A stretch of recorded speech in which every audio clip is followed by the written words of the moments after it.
ಕುತ್ಕೊಂಡು ಗ್ರಾಮೀಣ ಸ್ವಲ್ಪ ಜನ ಜಾಸ್ತಿ ದಕ್ಷಿಣ ಕನ್ನಡ ಜಿಲ್ಲಾ ಪಂಚಾಯತ್ ಮಂಡಲದ ಸಮಗ್ರ ಶಿಕ್ಷಣ ಅಭಿಯಾನ ಯೋಜನೆ ಸಾಮಾಜಿಕ ಪರಿಶೋಧನಾ ಪಾಲಕರ ಸಭೆಯ ಈಗಿನ ಈ ಒಂದು ಕಾರ್ಯಕ್ರಮಕ್ಕೆ ತಮಗೆಲ್ಲರಿಗೂ ಪ್ರೀತಿಪೂರ್ವಕವಾದ ಸ್ವಾಗತವನ್ನು ಬಯಸ್ತಾ ಇದ್ದೀನಿ. ಹಾಗೆ ಈ ಒಂದು ಕಾರ್ಯಕ್ರಮದ ಅಧ್ಯಕ್ಷತೆಯನ್ನು ನಮ್ಮ ಶಾಲಾಭಿವೃದ್ಧಿ ಹಾಗೂ ಮೇಲುಸ್ತುವಾರಿ ಸಮಿತಿಯ ಅಧ್ಯಕ್ಷರಾಗಿರುವಂತಹ ಶ್ರೀಮತಿ ಕವಿತಾ ನಿರ್ವಹಿಸಿಕೊಂಡಿದ್ದಾರೆ. ಹಾಗೆ ನಮ್ಮೊಂದಿಗೆ ನಮ್ಮ ಪ್ರಕೃತಿಗೆ ಗ್ರಾಮ ಪಂಚಾಯತ್ ಸದಸ್ಯರಾಗಿರುವಂತಹ ಶ್ರೀಮತಿ ಸುಮಾ ಭಟ್ ಇದ್ದಾರೆ. ಅವರು ಕೂಡ ವೇದಿಕೆಗೆ ಆಗಮಿಸಬೇಕು. ಹಾಗೆ ಈ ಸಾಮಾಜಿಕ ಪರಿಶೋಧನೆಯ ತಾಲೂಕು ವ್ಯವಸ್ಥಾಪಕರು ತಾಲೂಕು ಪಂಚಾಯತ್ ಮೂಡಬೇಕು ಹರೀಶ್ ಜಿ ಸರ್ ಇದ್ದಾರೆ. ಅವರನ್ನು ಕೂಡ ವೇದಿಕೆಗೆ ಆಗಮಿಸುತ್ತಿದ್ದೇವೆ. ಹಾಗೆ ಗ್ರಾಮ ಸಂಪನ್ಮೂಲ ವ್ಯಕ್ತಿಗಳಾಗಿರುವಂತಹ ಸವಿತಾ ಹಾಗೂ ದೀಕ್ಷಾ ಇವರನ್ನು ಕೂಡ ವೇದಿಕೆಗೆ ಆಗಮಿಸುತ್ತಿದ್ದೇವೆ. ಹಾಗೆ ನಮ್ಮಲ್ಲಿ ನಮ್ಮ ಶಾಲಾ ಮುಖ್ಯೋಪಾಧ್ಯಾಯರು ಇದ್ದಾರೆ. ಅವರು ಕೂಡ ವೇದಿಕೆಗೆ ಆಗಮಿಸಬೇಕಂತ ಕೇಳಿಕೊಳ್ತಾ ಇದ್ದೀವಿ. ಇದೊಂದು ಚಿಕ್ಕ ಬದಲಾವಣೆ. ಈ ಇದಕ್ಕೆ ನಮಗೆ ವಿಷಯಾಧಿಕಾರಿಯವರು ನೋಡಲಾಗಿದ್ದರು.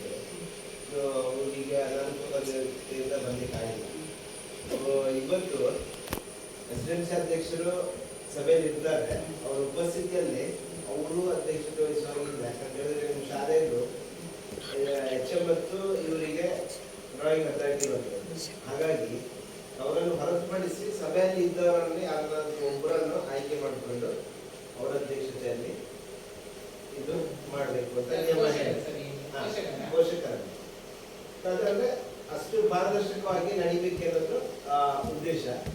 ಹಾಗಾಗಿ ಯಾರಾದ್ರೂ ಒಬ್ಬರನ್ನ ಆಯ್ಕೆ ಮಾಡ್ಕೊಳ್ಳಿ. ಅವರು ಏನು ಪರವಾಗಿಲ್ಲ, ನಿಮಗೆ ಸದಸ್ಯರಾದ ಪರವಾಗಿಲ್ಲ, ಸದಸ್ಯರಾದ ಪರವಾಗಿಲ್ಲ, ಅಧ್ಯಕ್ಷರಾಗಿದ್ದು ಒಂದು ದಿವಸದ ಅವಕಾಶ ಉಂಟು ನಮ್ಮ ಈ ಒಂದು ಪಾಲಕರ ಸಭೆಯಲ್ಲಿ. ತಾವಾಗಿ ಮುಂದೆ ಬಂದ್ರೆ ಒಳ್ಳೆಯದು. ಈ ದಿನದ ಸಭೆಯ ಅಧ್ಯಕ್ಷತೆ ನಿಮ್ಮಲ್ಲಿ ಆಯ್ಕೆ ಮಾಡಿ ಯಾರು ಆಗ್ಬೋದು ಅಂತ. ಏನು ಮಾತಾಡುವಂಥದ್ದು ಏನಿಲ್ಲ,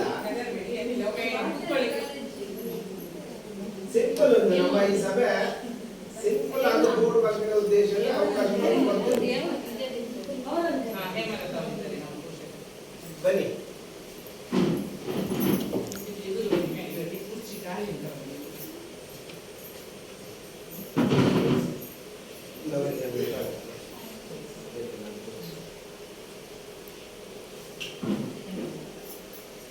ನಮ್ಮ ಇಂದಿನ ಸಾಮಾಜಿಕ ಪರಿಶೋಧನೆಯ ಪೋಷಕರ ಸಭೆಯ ಅಧ್ಯಕ್ಷತೆಯನ್ನು ವಹಿಸಿದ್ದಾರೆ ನಮ್ಮ ಶಾಲೆಯ ಪೋಷಕರಾಗಿರುವ STMC ಸದಸ್ಯರಾಗಿರುವ ನೇಮಲತಾ ಇವರು.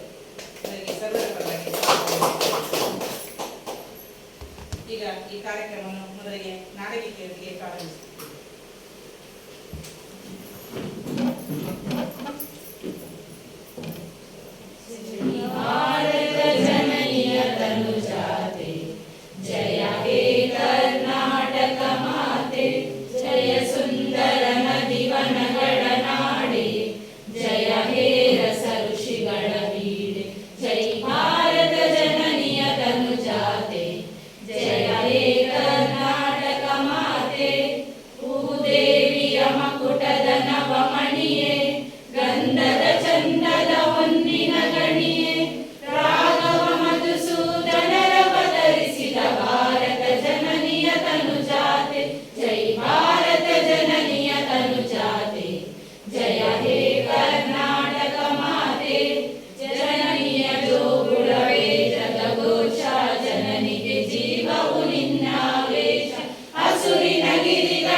ವ್ಯವಸ್ಥಾಪಕರಾಗಿರುವಂತಹ ಶ್ರೀ ಹರೀಶ್ ಸರ್ ಇವರಿಗೂ ಕೂಡ ಸರ್ವರ ಪರವಾಗಿ ತುಂಬ ಹೃದಯದ ಸ್ವಾಗತವನ್ನು ಬಯಸುತ್ತೇನೆ.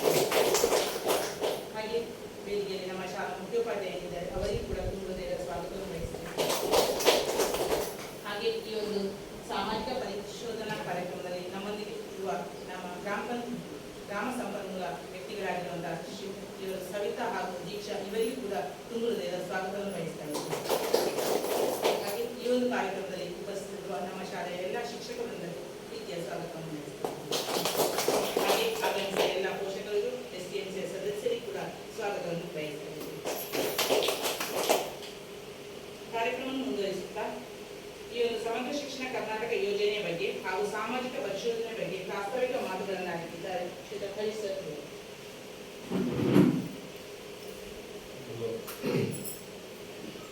ಸಮಗ್ರ ಶಿಕ್ಷಣ ಕರ್ನಾಟಕ ಯೋಜನೆ, ಈ ಒಂದು ಯೋಜನೆಯ ಸಾಮಾಜಿಕ ಪರಿಶೋಧನೆ ನಡೆಸಬೇಕು ಅನ್ನೋದು ಸರ್ಕಾರದ ಒಂದು ಆದೇಶ.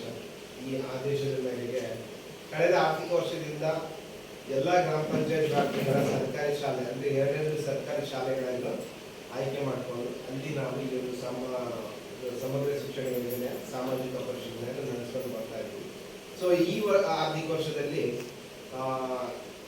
ಸರ್ಕಾರಿ ಹಿರಿಯ ಪ್ರಾಥಮಿಕ ಶಾಲೆ ಕೊಂಗೂರು ಮತ್ತು ಒಂಟಿಕಟ್ಟೆ ಶಾಲೆ ಒಂದು 2 ಶಾಲೆಗಳನ್ನು ಆಯ್ಕೆ ಮಾಡಿಕೊಂಡು ಅದರ ಪರಿಶೋಧನೆ ನಡೀತಾ ಇದೆ. ಸೊ ಇವತ್ತು ಮಧ್ಯಾಹ್ನ ಬೆಳಿಗ್ಗೆ ಈ ಸಭೆ ಅಂದರೆ ಮಧ್ಯಾಹ್ನ ನಂತರ ಒಂಟಿಕಟ್ಟೆ ಶಾಲೆಯಲ್ಲಿ ಸಭೆ ನಡೆಯುತ್ತಿದೆ. ಸೊ ಇವತ್ತು ನಾವು ಈ ಒಂದು ಸಾಮಾಜಿಕ ಪರಿಶೋಧನಾ ಪ್ರಕ್ರಿಯೆಯ ಕೊನೆಯ ದಿವಸ ಇದ್ದೀವಿ, ಅಂದರೆ ಕೊನೆಯ ದಿನದಲ್ಲಿ ಪೋಷಕರ ಸಭೆ ನಡೆಸಿ ಅಲ್ಲಿ ಈ ಒಂದು ಯೋಜನೆಯ ಬಗ್ಗೆ ಕಳೆದ 2 ದಿನಗಳಲ್ಲಿ ಏನೆಲ್ಲ ಸಾಮಾಜಿಕ ಪರಿಶೋಧನೆಯನ್ನು ನಡೆಸಿದ್ವಿ ಅದರ ಒಂದು ವರದಿಯನ್ನು ಈ ಒಂದು ಸಭೆಯಲ್ಲಿ ಮಂಡನೆ ಮಾಡಿ, ಸೊ ನಿಮ್ಮಗಳ ಅಂದರೆ ಏನು ಪೋಷಕರು ಇದ್ದಾರೆ ಅವರ ಒಂದು ವರದಿಗೆ ಮನ್ನಣೆಯನ್ನು ಪಡ್ಕೊಳ್ಳುವಂಥದ್ದು ಪ್ರಮುಖವಾದ ವಿಚಾರ. ಸೊ ಆ ಒಂದು ನಿಟ್ಟಿನಲ್ಲಿ ಇವತ್ತು ಸಭೆ ಸೇರಿದ್ದೇವೆ. ಈ ಒಂದು ಸಭೆಯ ಸಭಾಧ್ಯಕ್ಷತೆಯನ್ನು ವಹಿಸಿಕೊಂಡಿರುವಂತಹ ನಿಮ್ಮಲ್ಲೇ ಒಬ್ಬರಾದಂತಹ ಹೇಮಲತಾ ಮೇಡಮ್ ಅವರೇ, ಅದೇ ರೀತಿ ಈ ಒಂದು ಶಾಲೆಯ ಮೇಲುಸ್ತುವಾರಿ ಸಮಿತಿಯ ಅಧ್ಯಕ್ಷರೇ, ಅದೇ ರೀತಿ ಗುತ್ತಿಗೆ ಗ್ರಾಮ ಪಂಚಾಯತಿನ ಗೌರವಾನ್ವಿತ ಸದಸ್ಯರೇ, ಅದೇ ರೀತಿ ಈ ಒಂದು ಶಾಲೆಯ ಮುಖ್ಯ ಶಿಕ್ಷಕರೇ ಹಾಗೂ ಸಹ ಶಿಕ್ಷಕರೇ ಹಾಗೂ ಆಗಮಿಸ್ತಕ್ಕಂತಹ ಎಲ್ಲ ಮಕ್ಕಳ ಪೋಷಕರೇ. ಸೊ ಕನ್ನಡ ಮಾತಾಡೋದೆ ಮಾತಾಡಿಲ್ಲ ಅರ್ಥ ಮಾಡೋದು ಜಾಸ್ತಿ ತುಳು ಮಾತಾಡ್ತಿದೆ ಬಟ್ ನಮ್ಮ ಆಡುಭಾಷೆ ತುಳು ಎಲ್ಲ ತುಳುತ್ತಾ ಇದೆ ಅಲ್ಲ. ಈ ಒಂದು ಕಾರ್ಯಕ್ರಮ ನೇರವಾಗಿ ಯೂಟ್ಯೂಬ್ ಒಂದು ಪುನರ್ಗೋಸ್ಕರ ಸೊ ಮಾತಾಡ್ತಾರೆ ನಾನು ವೀಕ್ಷಣೆ ಮಾಡ್ತೇವೆ. ಸೊ ಅಂಚ ಕನ್ನಡ ಮಾತಾಡೋದು.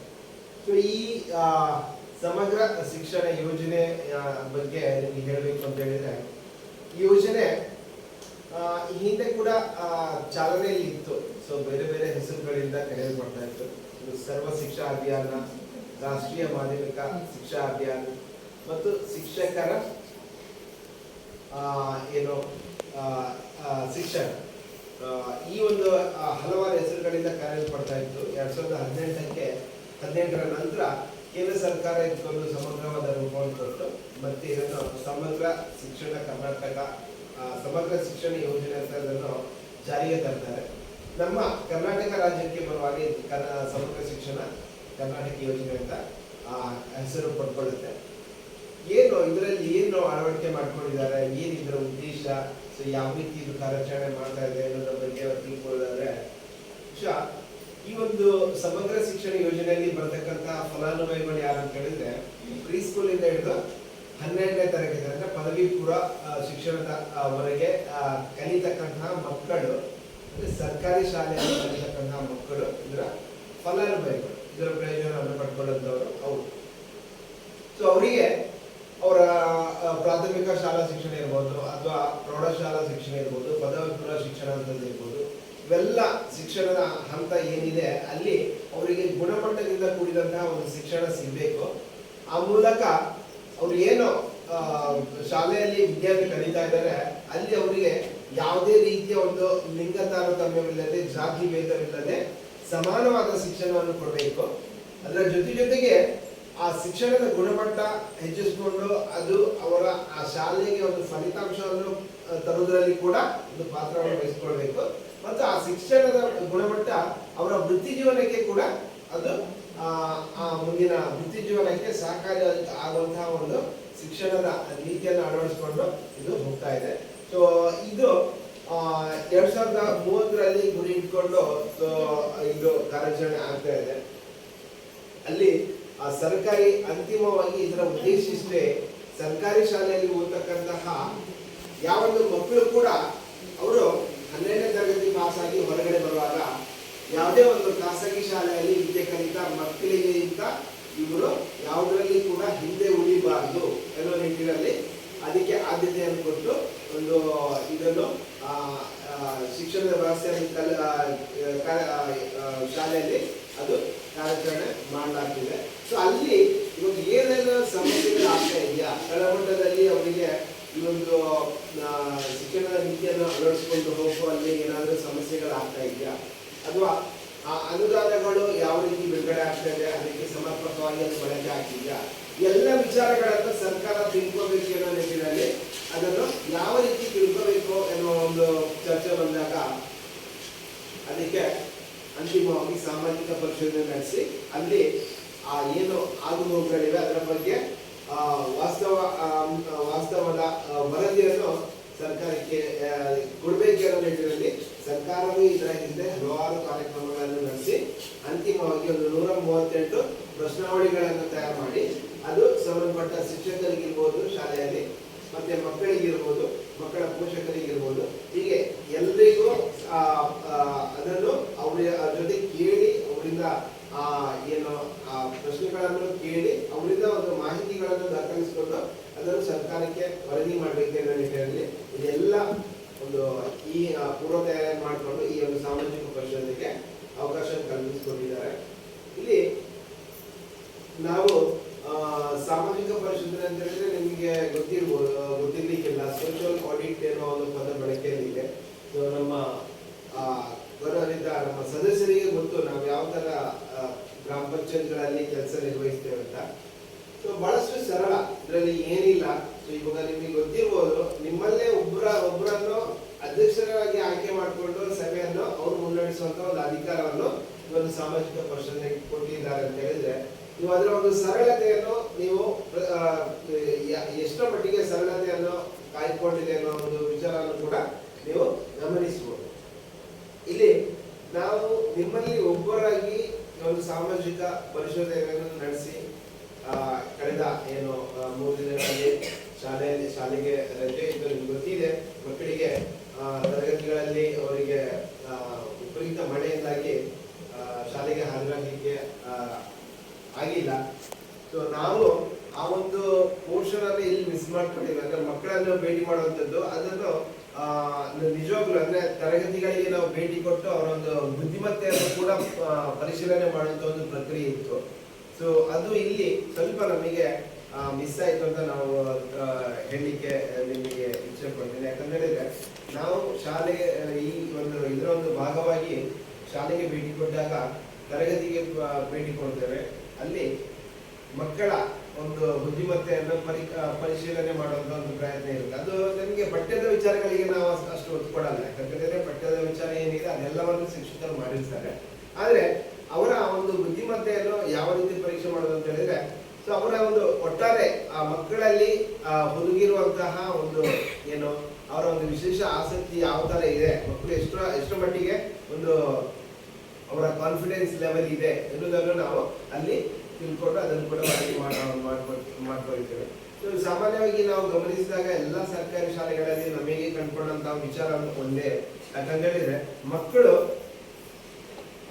ಏನೋ ಅವರ ಪಠ್ಯದ ವಿಚಾರ ಹೊರತುಪಡಿಸಿ ಬೇರೆ ಎಲ್ಲ ವಿಚಾರಗಳಲ್ಲಿ ಪಠ್ಯದ ವಿಚಾರ ಅದರಲ್ಲೂ ಕೂಡ ಇದ್ದಾರೆ, ಅದರಲ್ಲಿ ಕಡಿಮೆ ಇದ್ದಾರೆ ಅಂತ ಹೇಳ್ತಾ ಇಲ್ಲ. ಬಟ್ ಇನ್ನಿತರ ಚಟುವಟಿಕೆಗಳಲ್ಲಿ ಮತ್ತೆ ಬುದ್ಧಿಮತ್ತೆಯಲ್ಲಿ ತುಂಬಾ ಮುಂದಿರುವಂತಹ ವಿಚಾರಗಳನ್ನು ನಾವು ಗಮನಿಸಿದ್ದೇವೆ, ಹಾಗೂ ವರದಿ ಕೂಡ ಮಾಡಿದ್ದೇವೆ.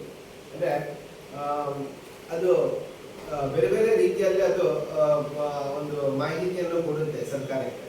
ಸೊ ಮತ್ತೆ ಮಕ್ಕಳ ಪೋಷಕರ ಮನೆ ಭೇಟಿ ಮಾಡುವಂಥದ್ದು, ಮತ್ತೆ ಕೊನೆಯದಾಗಿ ಇವತ್ತು ಈ ಒಂದು ಏನು 2 ದಿನಗಳಲ್ಲಿ ಕಂಡುಕೊಂಡಂತಹ ವರದಿಗಳನ್ನು ನಿಮ್ಮ ಮುಂದೆ ಇರುವಂಥದ್ದು. ಅಂದ್ರೆ ಆ ಕರಡು ವರದಿ ಬಗ್ಗೆ ನಾವು ಏನು 2 ದಿನಗಳಲ್ಲಿ ನೇರವಾಗಿ ಕಂಡಂತ ಮಾಹಿತಿಗಳಿರ್ಬೋದು, ನಿಮ್ಮ ಜೊತೆ ಮಾತಾಡ್ಕೊಂಡಂತ ಮಾಹಿತಿ ಇರ್ಬೋದು, ಅದೆಲ್ಲವನ್ನು ನಾವು ವರದಿ ಮಾಡಿಕೊಂಡು ಕ್ರೋಢೀಕರಣ ಮಾಡಿಕೊಂಡು ಅದನ್ನು ಮತ್ತೆ ಈ ಒಂದು ಸಭೆಯಲ್ಲಿ ಮಂಡನೆ ಮಾಡ್ತೇವೆ. ಅಲ್ಲಿಯವರೆಗೆ ಅದು ಕರಡು ವರದಿ ಪ್ರತಿ ಇರುತ್ತೆ, ಅದಕ್ಕೆ ಯಾವುದೇ ಮಂಡನೆ ಇರಲ್ಲ.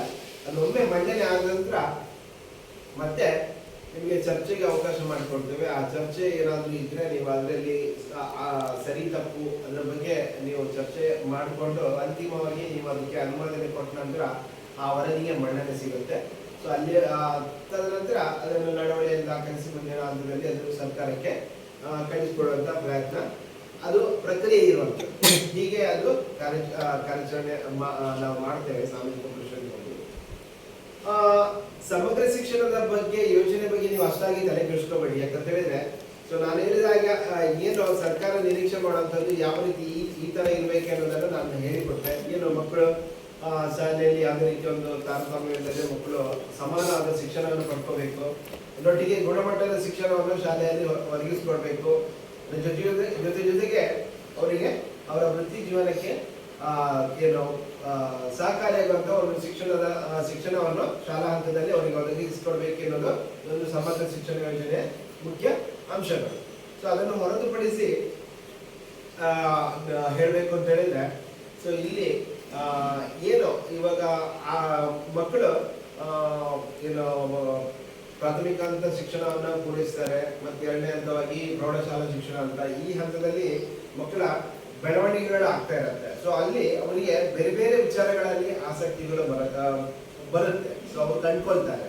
ಅಂದ್ರೆ ಅವರು ಏನು ಪ್ರಬುದ್ಧರಾಗಿ ಬರ್ತಾ ಇರುವಾಗ ಸೊ ಅವರಲ್ಲಿ ಯಾವ ವಿಷಯದ ಬಗ್ಗೆ ಅವರಿಗೆ ಆಸಕ್ತಿ ಇದೆ ಅನ್ನೋ ಒಂದು ವಿಚಾರ ಮಕ್ಕಳ ಪೋಷಕರಿಗೆ ಬಹಳಷ್ಟು ಬೇಗ ಗೊತ್ತಾಗುತ್ತೆ. ಯಾಕಂದ್ರೆ ಸೊ ಮಕ್ಕಳು ಶಾಲೆಯಲ್ಲಿ ಇರೋ ಹೊತ್ತಿಗಿಂತ ಜಾಸ್ತಿ ಮನೆಯಲ್ಲಿ ಕಳೀತಾ ಇರೋದ್ರಿಂದ ಮಕ್ಕಳ ಪೋಷಕರಿಗೆ ನನ್ನ ಮಗ ಯಾವ ವಿಚಾರದಲ್ಲಿ ಅವನಿಗೆ ಆಸಕ್ತಿ ಇದೆ, ಆ ಆಸಕ್ತಿಯನ್ನು ಯಾವುದೇ ಕಾರಣಕ್ಕೆ ನೀವು ಯಾವುದೇ ಹಂತದಲ್ಲಿ ಕೂಡ ಅದನ್ನು ಚಿವುಡಬಾರದು. ಸೊ ಮಕ್ಕಳಿಗೆ ಅವರಿಗೆ ಉತ್ತೇಜನ ಕೊಡಬೇಕು.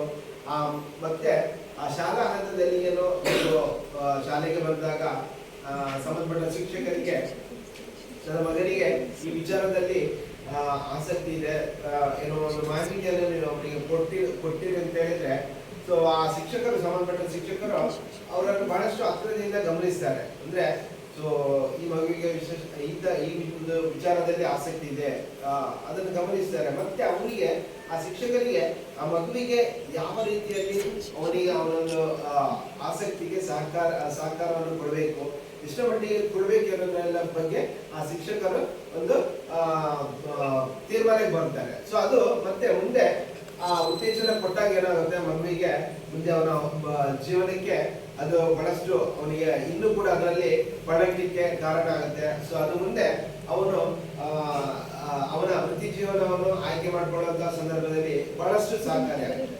ಸೊ ಹಾಗಾಗಿ ಸರ್ಕಾರ ಏನೇ ಇದ್ರೂ ಕೂಡ ಈಗ ಸರ್ಕಾರ ತುಂಬಾನೇ ಖರ್ಚು ಮಾಡ್ತಾ ಇದೆ. ನಿಮ್ಗೆ ಗೊತ್ತಿರ್ಬೋದು, ಮಕ್ಕಳು ಇವಾಗ ಶಾಲೆಗೆ ಬಂದ ಕೂಡಲೇ ಸೊ ಅವರಿಗೆ ಬಿಸಿ ಹಾಲು ಕೊಡುವಂಥದ್ದು ಇರ್ಬೋದು, ಮತ್ತೆ ಮಧ್ಯಾಹ್ನ ಬಿಸಿ ಊಟ ಕೊಡುವಂಥದ್ದು ಇರ್ಬೋದು, ಮತ್ತೆ ಸಮವಸ್ತ್ರಕ್ಕೆ, ಪಠ್ಯ ಪುಸ್ತಕಕ್ಕೆ, ಹೀಗೆ ತುಂಬಾನೇ ಖರ್ಚು ಮಾಡ್ತಾ ಇದೆ.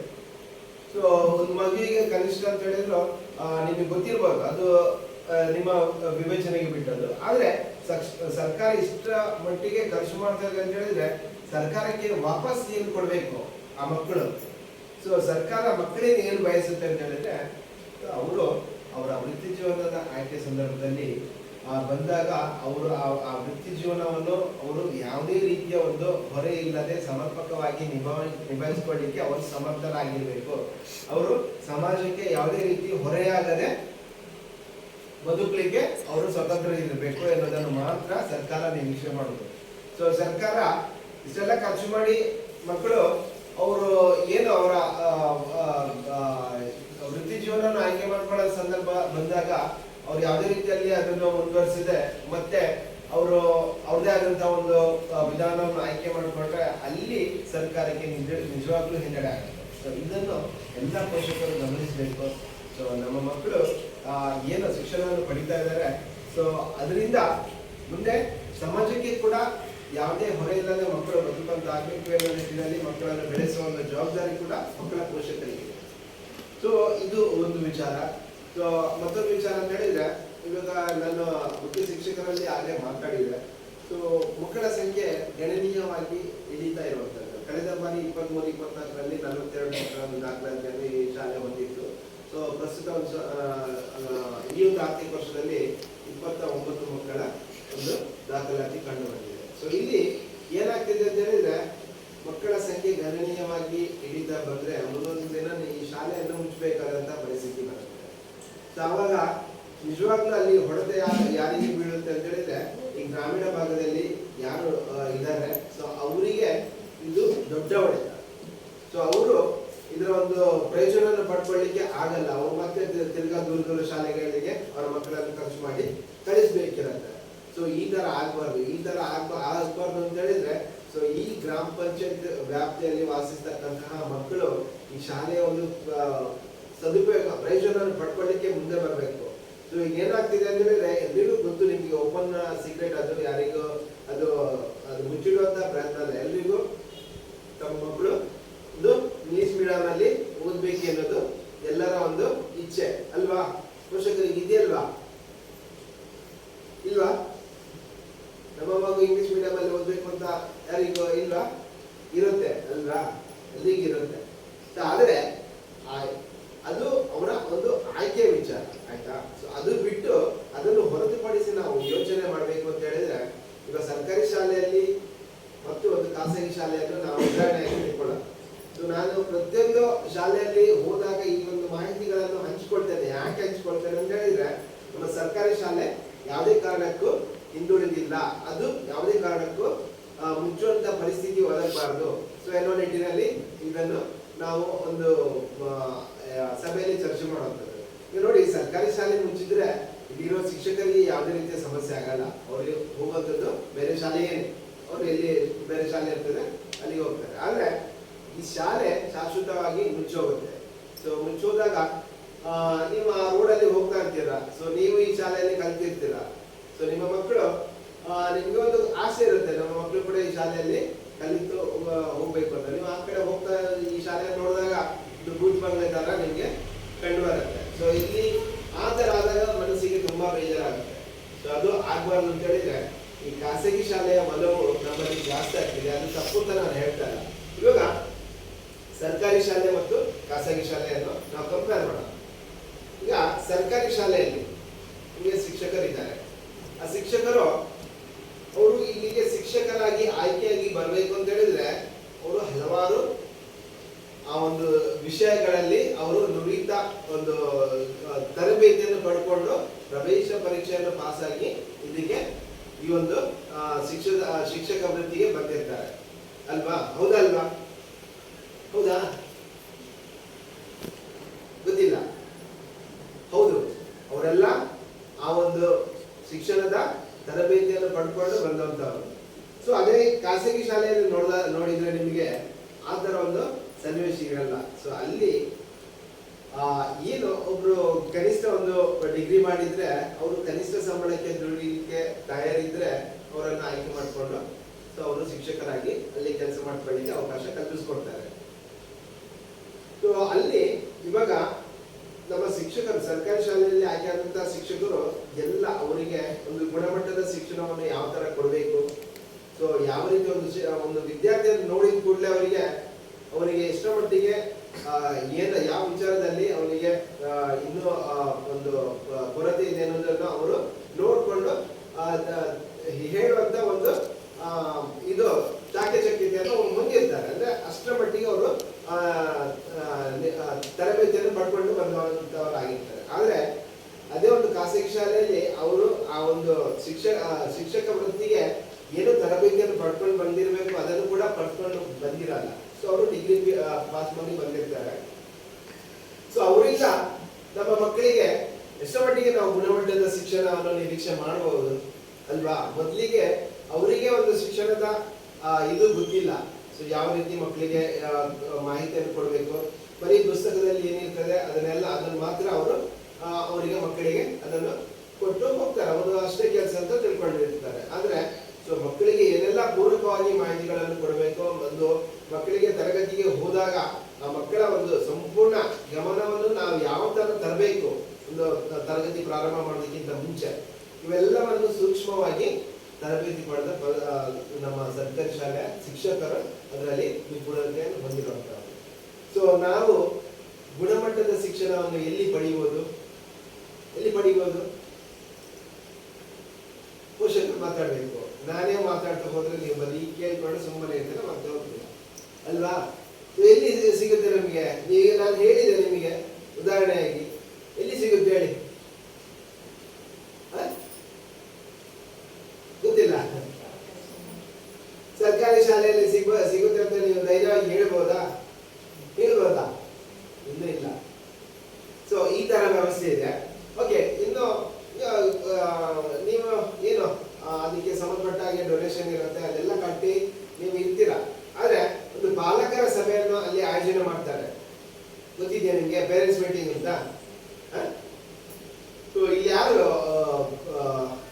ಅದು ನಿಮಗೆ ಈಗ ಪಾಲಕರ ಭೇಟಿಯಿಂದ ಒಂದು ಸಮಯ ನಿಗದಿ ಮಾಡ್ತಾರೆ. ಈಗ ಸರ್ಕಾರಿ ಶಾಲೆಯಲ್ಲಿ ಒಂದು ಪಾಲಕರ ಭೇಟಿಯನ್ನು ಕೂಡ ಮಾಡ್ತಾರೆ, ಕಂಡಕ್ಟ್ ಮಾಡ್ತಾರೆ. ಸರ್ಕಾರಿ ಶಾಲೆಯಲ್ಲಿ, ಖಾಸಗಿ ಶಾಲೆಯಲ್ಲಿ ಕೂಡ ಮಾಡ್ತಾರೆ.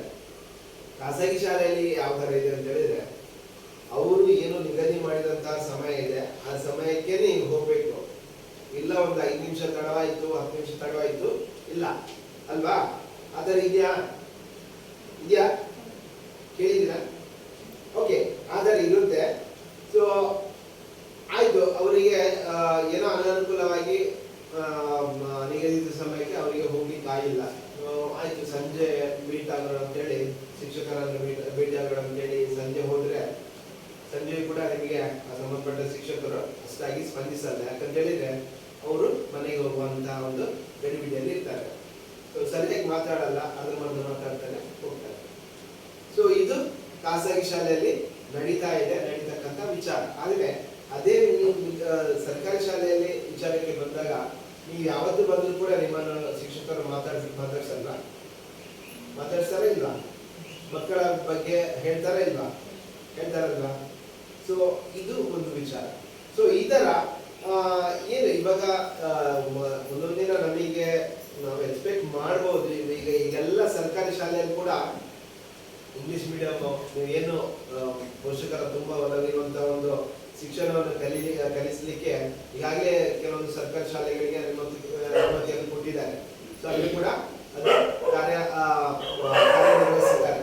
ಸೊ ಒಂದೊಂದು ದಿನ ಈ ಒಂದು ಪರಿಸ್ಥಿತಿ ಸಂಪೂರ್ಣವಾಗಿ ಉಲ್ಟಾ ಆಗ್ಬೋದು ಅನ್ನೋ ಒಂದು ಸಂದರ್ಭ ಕೂಡ ಒದಗಿ ಬರ್ಬೋದು. ಯಾಕಂತ ಹೇಳಿದ್ರೆ ಸರ್ಕಾರಿ ಶಾಲೆಯಲ್ಲಿ ಕೂಡ ಇಂಗ್ಲಿಷ್ ಮಾಧ್ಯಮದಲ್ಲಿ ಮಕ್ಕಳಿಗೆ ಶಿಕ್ಷಣವನ್ನು ಕೊಡ್ತಾ ಇದ್ದಾರೆ ಅಂತ ಹೇಳಿದ್ರೆ, ಮಕ್ಕಳು ಖಂಡಿತ ಸರ್ಕಾರಿ ಶಾಲೆಯ ಕಡೆ ಒಲವು ಮಾಡಲಿಕ್ಕೆ ಅವರು ಖಂಡಿತ ಬಯಸ್ತಾರೆ ಅಲ್ವಾ? ಸೊ ಸರ್ಕಾರಿ ಶಾಲೆಯಲ್ಲಿ ನಮ್ಗೆ ಎಲ್ಲ ಇಂಗ್ಲಿಷ್ ಮೀಡಿಯಂ ಕೂಡ ಸಿಗ್ತಾ ಇದೆ ಅಂತ ಹೇಳಿದ್ರೆ, ಸೊ ನಾವ್ಯಾಕೆ ಹೊರಗಡೆ ಕಳಿಸ್ತೀವಿ ಅಲ್ವಾ? ಸೊ ಈ ತರ ಒಟ್ಟಾರೆಯಾಗಿ ನಮಗೆ ಇನ್ನೊಂದು ವಿಚಾರ ನೀವು ಗಮನಿಸಬಹುದು. ಖಾಸಗಿ ಶಾಲೆಯಲ್ಲಿ ನೀವು ವಿದ್ಯೆ ಕಲಿತ ಮಕ್ಕಳು ಮತ್ತು ಸರ್ಕಾರಿ ಶಾಲೆಯಲ್ಲಿ ಕಲಿತಂತ ಮಕ್ಕಳಿಗೆ ತುಂಬಾನೇ ವ್ಯತ್ಯಾಸ ಇದೆ. ಅವರು ಬರೀ ಪುಸ್ತಕದ ವಿಚಾರದಲ್ಲಿ ಮಾತ್ರ ಖಾಸಗಿ ಶಾಲೆಯಲ್ಲಿ ಮಕ್ಕಳು ಅವರು ಮುಂದೆ ಇದ್ದಾರೆ. ಆದ್ರೆ ಜೀವನವನ್ನು ನಿರ್ವಹಣೆ ಯಾವ ತರ ಮಾಡ್ಬೇಕು ಅಥವಾ ಇನ್ನಿತರ ವಿಚಾರಗಳಿಗೆ ಸಂಬಂಧಪಟ್ಟ ಹಾಗೆ ನಮ್ಮ ಸರ್ಕಾರಿ ಶಾಲೆಯ ಮಕ್ಕಳು ಯಾವತ್ತೂ ಕೂಡ ಮುಂದೆ ಇದ್ದಾರೆ. ಸೊ ಇದು ಕೆಲವೊಂದು ವಿಚಾರಗಳಲ್ಲಿ ನಾವು ಕಂಡುಕೊಂಡಂತಹ ಅಂಶಗಳು. ಸೊ ಇದನ್ನು ಅಂತಿಮವಾಗಿ ಅದು ಮತ್ತೆ ನಿಮ್ಮ ಪೋಷಕರಿಗೆ ಬಿಡ್ತೇವೆ. ಯಾಕಂತ ಹೇಳಿದ್ರೆ ಆಯ್ಕೆ ಯಾವಾಗಲೂ ಅವರ ಒಂದು ಸ್ವತಂತ್ರ ಆಯ್ಕೆ ಮಾಡ್ಕೊಳ್ಳಿಕ್ಕೆ ಅವರಿಗೆ ಅವಕಾಶ ಇರುವಂತದ್ದು. ಹಾಗಾಗಿ ಸರ್ಕಾರಿ ಶಾಲೆಯಲ್ಲಿ ನಾವು ಏನು ಶಿಕ್ಷಣದ ಗುಣಮಟ್ಟ ಇದೆ, ಸೊ ಅದರ ಬಗ್ಗೆ ನಾವು ಜಾಸ್ತಿ ಫೋಕಸ್ ಮಾಡಿದ್ರೆ ಖಂಡಿತ ಇದರಲ್ಲಿ ನಿಮಗೆ ಒಳ್ಳೆಯ ಅಂಶಗಳಿರುವುದು ಖಂಡಿತ ನಿಮ್ಮ ಗಮನಕ್ಕೆ ಬಂದೇ ಬರುತ್ತೆ. ಸೊ ಅದು ಒಂದು ವಿಚಾರ. ಇನ್ನು ಪೋಷಕರ ಮನೆ ಭೇಟಿ ಮಾಡಿದಾಗ ಎಷ್ಟು ಮಕ್ಕಳ ಮನೆಗೆ ಪೋಷಕರು ನಮ್ಮ ತಂಡದವರು ಬಂದಿದ್ದಾರೆ?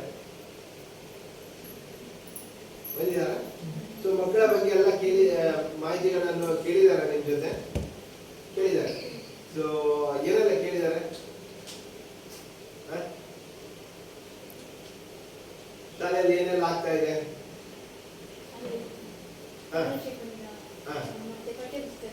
ಕೊಡ್ತಾರಾ? ಮತ್ತೆ ಬೇರೆ ವಿಚಾರದ ಬಗ್ಗೆ ಏನೆಲ್ಲ ಇಲ್ಲಿ ಶಾಲೆಯಲ್ಲಿ ಕಲಿಸ್ಕೊಡ್ತಾರೆ ಅನ್ನೋದ್ರ ಬಗ್ಗೆ ಪಠ್ಯದ ವಿಚಾರ ಬಿಡಿ, ಅದೇನು ಕಲಿಸ್ಕೊಡ್ತಾರೆ ಅದನ್ನು ಹೊರತುಪಡಿಸಿ ಮಕ್ಕಳ ಸುರಕ್ಷತೆ ಬಗ್ಗೆ ಕೇಳಿದಾರ, ಮಾಹಿತಿಗಳನ್ನು ಕೇಳಿದಾರ.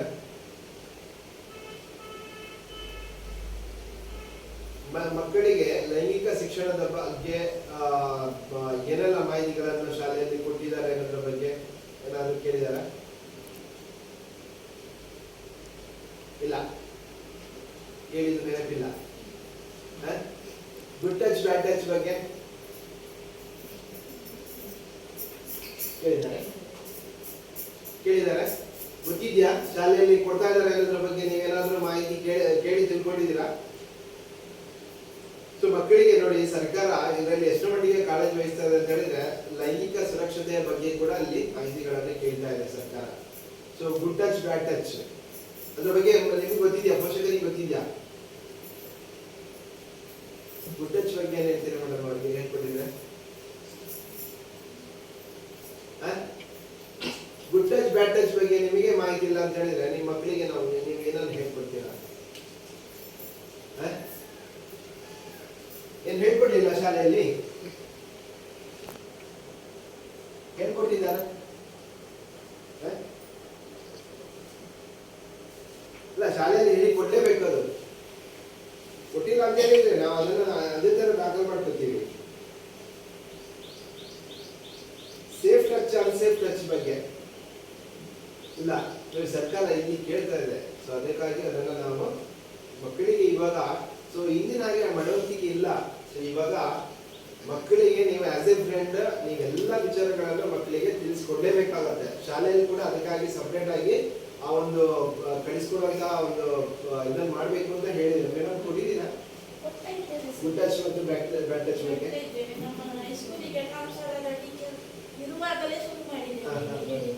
ನೋಡಿ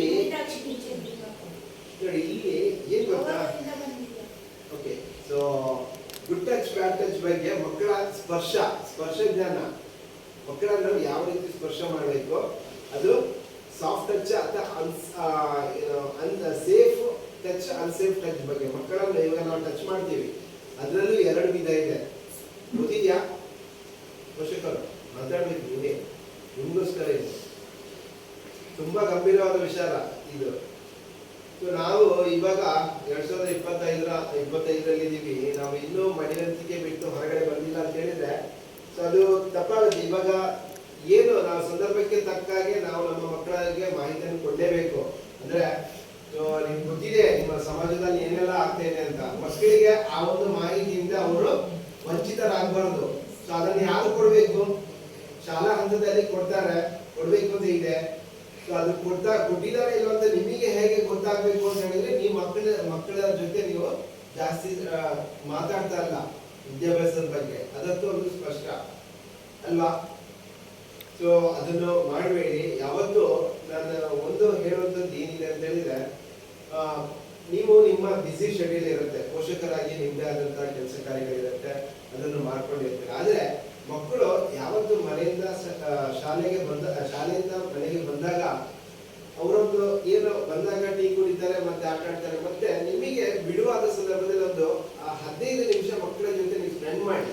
ಅಂದ್ರೆ ಅದು ಯಾವ ತರ ಅಂತ ಹೇಳಿದ್ರೆ, ಮಕ್ಕಳಿಗೆ ಬೆಳಿಗ್ಗೆಯಿಂದ ಸಂಜೆವರೆಗೆ ಏನೆಲ್ಲ ಚಟುವಟಿಕೆಗಳನ್ನು ಮಾಡಿಕೊಟ್ಟು ಶಾಲೆಯಲ್ಲಿ ಏನೆಲ್ಲ ಆಯಿತು ಅನ್ನೋದ್ರ ಬಗ್ಗೆ ನೀವು ಅವರಿಂದ ಕೇಳಿ ತಿಳ್ಕೊಂಡಾಗ ಮಕ್ಕಳಿಗೆ ಏನಾಗುತ್ತೆ, ಫಸ್ಟ್ ಮೊದಲೇ 2 ದಿನ ಅವರಿಗೆ ಕೂಡ ಕಿರಿಕಿರಿ ಆಗುತ್ತೆ. ಸೊ ಶಾಲೆಯಲ್ಲಿ ಏನು ಕಿರಿಕಿರಿ ಅಂತ ಇರುತ್ತೆ. ಮತ್ತೆ ಏನಾಗುತ್ತೆ, ಅವರಿಗೆ ಮಕ್ಕಳು ಕೂಡ ಪೋಷಕರು ಕೂಡ ನಮ್ಮ ಬಗ್ಗೆ ಜಾಸ್ತಿ ಒಳಗೆ ತೋರಿಸ್ತಾ ಇದ್ದಾರೆ ಅನ್ನೋದ್ರ ಬಗ್ಗೆ ಅವರಿಗೆ ಕೂಡ ಒಂದು ಹೆಮ್ಮೆ ಆಗುತ್ತೆ. ಮತ್ತೆ ಎಲ್ಲವರು ನಿಮ್ ಜೊತೆ ಹಂಚ್ಕೊಳ್ತಾರೆ. ಸೊ ಅವಾಗ ಏನಾಗುತ್ತೆ, ನಿಮ್ಗೆ ಶಾಲೆಯಲ್ಲಿ ಏನೆಲ್ಲ ಕಾರ್ಯಕ್ರಮಗಳು ಆಯ್ತು ಅನ್ನೋದ್ರ ಬಗ್ಗೆ ನಿಮ್ಗೆ ಮಾಹಿತಿ ಇರುತ್ತೆ.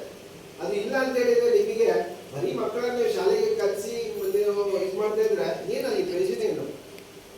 ಸೊ ಈ ತರ ವಿಚಾರಗಳು ಮಕ್ಕಳಿಗೆ ಶಾಲೆಯಲ್ಲಿ ಕೊಡಬೇಕು. ಅದರ ಬಗ್ಗೆ ನಿಮಗೂ ಕೂಡ ಅರಿವಿರಬೇಕು. ಸೊ ಇದೆಲ್ಲ ಇಲ್ಲಿ ಮಕ್ಕಳು, ಶಿಕ್ಷಕರು, ಪೋಷಕರು ಈ 3 ಜನರ ಒಂದು ಏನು ಸಂಬಂಧ ಇದೆಯಲ್ವಾ, ಅದು ಗಟ್ಟಿಯಾಗಿದ್ರೆ ಮಾತ್ರ ಅದು ಮಕ್ಕಳ ಒಂದು ಫಲಿತಾಂಶದಲ್ಲಿ ಗೋಚರ ಆಗತ್ತೆ. ಮಕ್ಕಳ ಒಂದು ಬೆಳವಣಿಗೆ ಫಲಿತಾಂಶ ಒಳ್ಳೆಯದಾದ್ರೆ ಅದು ನಿಮಗೆ ನಿಮಗೆ ಸಲ್ಲುವಂತಹ ಶ್ರೇಯಸ್ಸು, ಅದು ಶಾಲೆಗೆ ಕೂಡ ಸಲ್ಲುವಂತಹ ಶ್ರೇಯಸ್ಸು. ಹಾಗಾಗಿ ಈ ಬಂಧ ಏನಿದೆ ಅಲ್ವಾ ಅದು ತುಂಬಾ ಗಟ್ಟಿಯಾಗಿರ್ಬೇಕು. ಸೊ ಅದಕ್ಕೆ ಹೇಳುವಂಥದ್ದು, ಶಾಲೆಯಲ್ಲಿ ಮಕ್ಕಳ ಏನು ಆಗುವವುಗಳ ಬಗ್ಗೆ ನೀವು ಒಂದು ಕನಿಷ್ಠ 15 ನಿಮಿಷ ಕೊಟ್ಟು ಅದು ಸ್ಪೆಂಡ್ ಮಾಡ್ಲಿಕ್ಕೆ ನೀವು ಪ್ರಾರಂಭ ಮಾಡಿ. ಯಾಕಂತ ಹೇಳಿದ್ರೆ ಮಕ್ಕಳಿಗೂ ಕೂಡ ಇದರಿಂದ ಹೆಲ್ಪ್ ಆಗುತ್ತೆ. ಇವಾಗ ನೀವು ಕೇಳ್ತೀರಾ, ಮೊದಲೇ ಪೀರಿಯಡ್ ಏನಿತ್ತು, ಇಂಗ್ಲಿಷ್ ಇತ್ತು, ಇಂಗ್ಲಿಷಲ್ಲಿ ಏನು ಕಲಿಸ್ಕೊಟ್ರು, ಸೊ ಹೇಳ್ತಾರೆ ಮಕ್ಕಳು. ಸೊ ಅದೇ ತರ ಅವರಿಗೆ ರೊಟೀನ್ ಆದಾಗ ಅವರಿಗೆ ಮುಂದೆ ಏನು ಪರೀಕ್ಷೆಗಳು ಬಂದಾಗ ಅಷ್ಟು ಕಷ್ಟ ಆಗಲ್ಲ. ಯಾಕಂತ ಹೇಳಿದ್ರೆ ಅವ್ರು ದಿನನಿತ್ಯ ಏನು ಆಗ್ತಿರೋಂಥದ್ದನ್ನು ಪುನರ್ಮನನ ಮಾಡ್ಕೊತಾ ಹೋಗ್ತಾ ಇದ್ದಾರೆ ಅಂತ ಹೇಳಿದ್ರೆ ಅವ್ರಿಗೆ ಒಂದು ಅಲ್ಲಿ ಕಲಿಕೆಗೆ ಇನ್ನಷ್ಟು ಒಂದು ಉತ್ತೇಜನ ಸಿಗುವ ಹಾಗೆ ಆಗುತ್ತೆ. ಸೊ ಹಾಗಾಗಿ ಸೊ ಮಕ್ಕಳ ಜೊತೆ ನೀವು ಒಂದು 1/4 ಗಂಟೆ ಆದ್ರೂ ಈ ವಿದ್ಯಾಭ್ಯಾಸದ ಬಗ್ಗೆ ಸ್ಪೆಂಡ್ ಮಾಡಿ. ಅವಾಗ ಅವರಿಗೂ ಕೂಡ ಒಂದು ಖುಷಿ ಆಗುತ್ತೆ. Okay, safe touch unsafe touch ಬಗ್ಗೆ ನಿಮಗೆ ಗೊತ್ತಿಲ್ಲ, ತಿಳ್ಕೊಂಡಿಲ್ಲ ಅಲ್ವಾ ಪೋಷಕರು? ಮೇಡಮ್ ಹೇಳ್ತಾ ನಾವು ಕಲ್ಸ್ಕೊಂಡಿದೀವಿ ಅಂತ. ಸೊ ಅಂದ್ರೆ ಮಕ್ಕಳನ್ನು ಮುಟ್ಟುವ ರೀತಿ, ಅದು ಶಾಲೆಯಲ್ಲಿ ಇರ್ಬೋದು ಅಥವಾ ಶಾಲೆಯಿಂದ ಬರುವಾಗ ದಾರಿಯಲ್ಲಿ ಇರ್ಬೋದು ಅಥವಾ ಆಟೋದಲ್ಲಿ ಯಾವುದೇ ಒಂದು ಬಸ್ಸಲ್ಲಿ ಹೋಗುವಂತ ಸಂದರ್ಭದಲ್ಲಿ ಮಕ್ಕಳನ್ನು ಸ್ಪರ್ಶ ಮಾಡ್ತಾರೆ. ಸೊ ಅದು ಮಕ್ಕಳಿಗೆ ಅದು ಯಾವ ತರ ಇದು ಹಾರ್ಡ್ ಟಚ್ ಸಾಫ್ಟ್ ಟಚ್ ಅಂತ ಏನಾದ್ರ ಬಗ್ಗೆ ಅವರಿಗೆ ಮೊದಲು ವಿವೇಚನೆ ಬರಬೇಕು. ಬಂದಾಗ ಮಾತ್ರ ಅದನ್ನು ನೀವು ನಿಮ್ ಜೊತೆ ಶೇರ್ ಮಾಡ್ಕೊತಾರೆ. ಇಲ್ಲ ಅಂತ ಹೇಳಿದ್ರೆ ಅವರು ಏನು ಲೈಂಗಿಕ ಕಿರುಕುಳಕ್ಕೆ ಒಳಪಟ್ಟ ಹಾಗೆ. ಸೊ ಇದ್ರ ಬಗ್ಗೆ ಸರ್ಕಾರ ಕೂಡ ಒಂದು ಮಾಹಿತಿಯನ್ನು ಕೇಳ್ತಾ ಇದೆ. ಸೊ ಅಲ್ಲಿ ಏನ್ ಹೇಳ್ತಾರೆ ಅಂತ ಹೇಳಿದ್ರೆ, ಮಕ್ಕಳಿಗೆ ಲೈಂಗಿಕ ಕಿರುಕುಳಕ್ಕೆ ಒಳಪಟ್ಟಾಗ ಮಕ್ಕಳು ಯಾವ ತರ ಇರುತ್ತೆ ಅಥವಾ ಯಾವ ತರ ಅದು ಕಿರುಕುಳ ಕೊಡ್ತಾರೆ ಅನ್ನೋದ್ರ ಬಗ್ಗೆ ಒಂದು ಸ್ವಲ್ಪ ಮಾಹಿತಿ ಇದೆ, ಅದರ ನಿಮ್ಮ ಜೊತೆ ಹಂಚಿಕೊಳ್ತೀನಿ.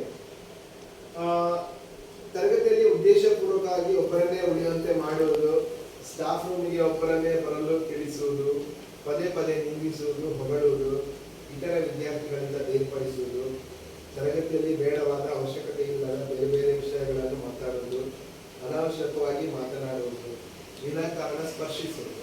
ಸೊ ಇವೆಲ್ಲ ಲೈಂಗಿಕ ಕಿರುಕುಳದ ಒಂದು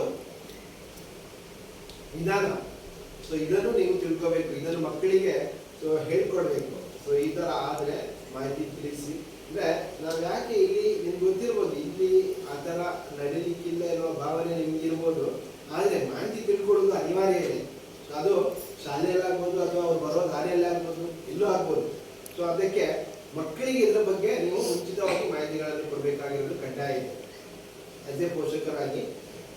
ಆಯ್ತು. ಅದರ ನಂತರ ಒಂದು ವೇಳೆ ಲೈಂಗಿಕ ಕಿರುಕುಳಕ್ಕೆ ಮಗು ಅಥವಾ ಮಗಳು ಯಾರೇ ಇರಲಿ, ಸೊ ಮಕ್ಕಳು ಒಳಪಟ್ಟರು ಅಂತ ಹೇಳಿದ್ರೆ ಸೊ ಅಲ್ಲಿ ಕೆಲವೊಂದು ಲಕ್ಷಣಗಳು ಗೋಚರ ಆಗುತ್ತೆ. ಅದು ಯಾವ ತರ ಇರುತ್ತೆ ಅಂತ ಹೇಳಿದ್ರೆ, ಮನೆಯಲ್ಲಿ ಮಗು ಮಾತನಾಡದೆ ಒಬ್ಬಳೇ ಇರೋದು, ಶಾಲೆಗೆ ಹೋಗಲು ನಿರಾಕರಿಸುವುದು, ಶಾಲಾ ಶಿಕ್ಷಕರು ಸಿಬ್ಬಂದಿ ಬಗ್ಗೆ ವಿರೋಧಾಭಿಪ್ರಾಯ ವ್ಯಕ್ತಪಡಿಸುವುದು, ಶಾಲೆಗೆ ಹೋಗಲು ಹೆದರುವುದು, ಮಗು ಯಾವುದೇ ಕೆಲಸದಲ್ಲಿ ಆಸಕ್ತಿ ತೋರದಿರುವುದು, ಮಗು ಶಾಲೆಯಿಂದ ಶಾಲಾವಧಿ ಮುಗಿದ ನಂತರ ತಡವಾಗಿ ಮನೆಗೆ ಬರುತ್ತಿರೋದು. ಸೊ ಎಲ್ಲ ವಿಚಾರಗಳು ತದನಂತರ ಆಗುತ್ತೆ. ಸೊ ಆ ಒಂದು ಸಂದರ್ಭದಲ್ಲಿ ಆತರ ಏನಾದರೂ ವಿಷಯಗಳು ನಿಮ್ಮ ಗಮನಕ್ಕೆ ಬಂತು ಅಂತ ಹೇಳಿದ್ರೆ ತಡ ಮಾಡಬೇಡಿ.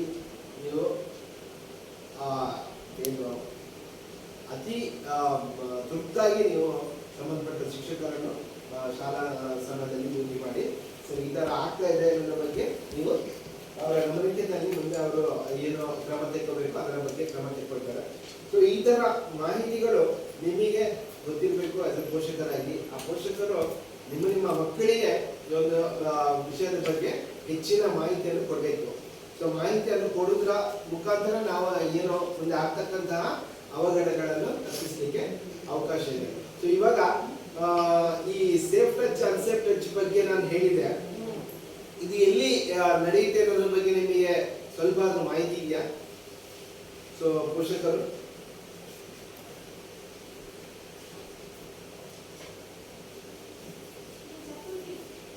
ಇಲ್ಲ.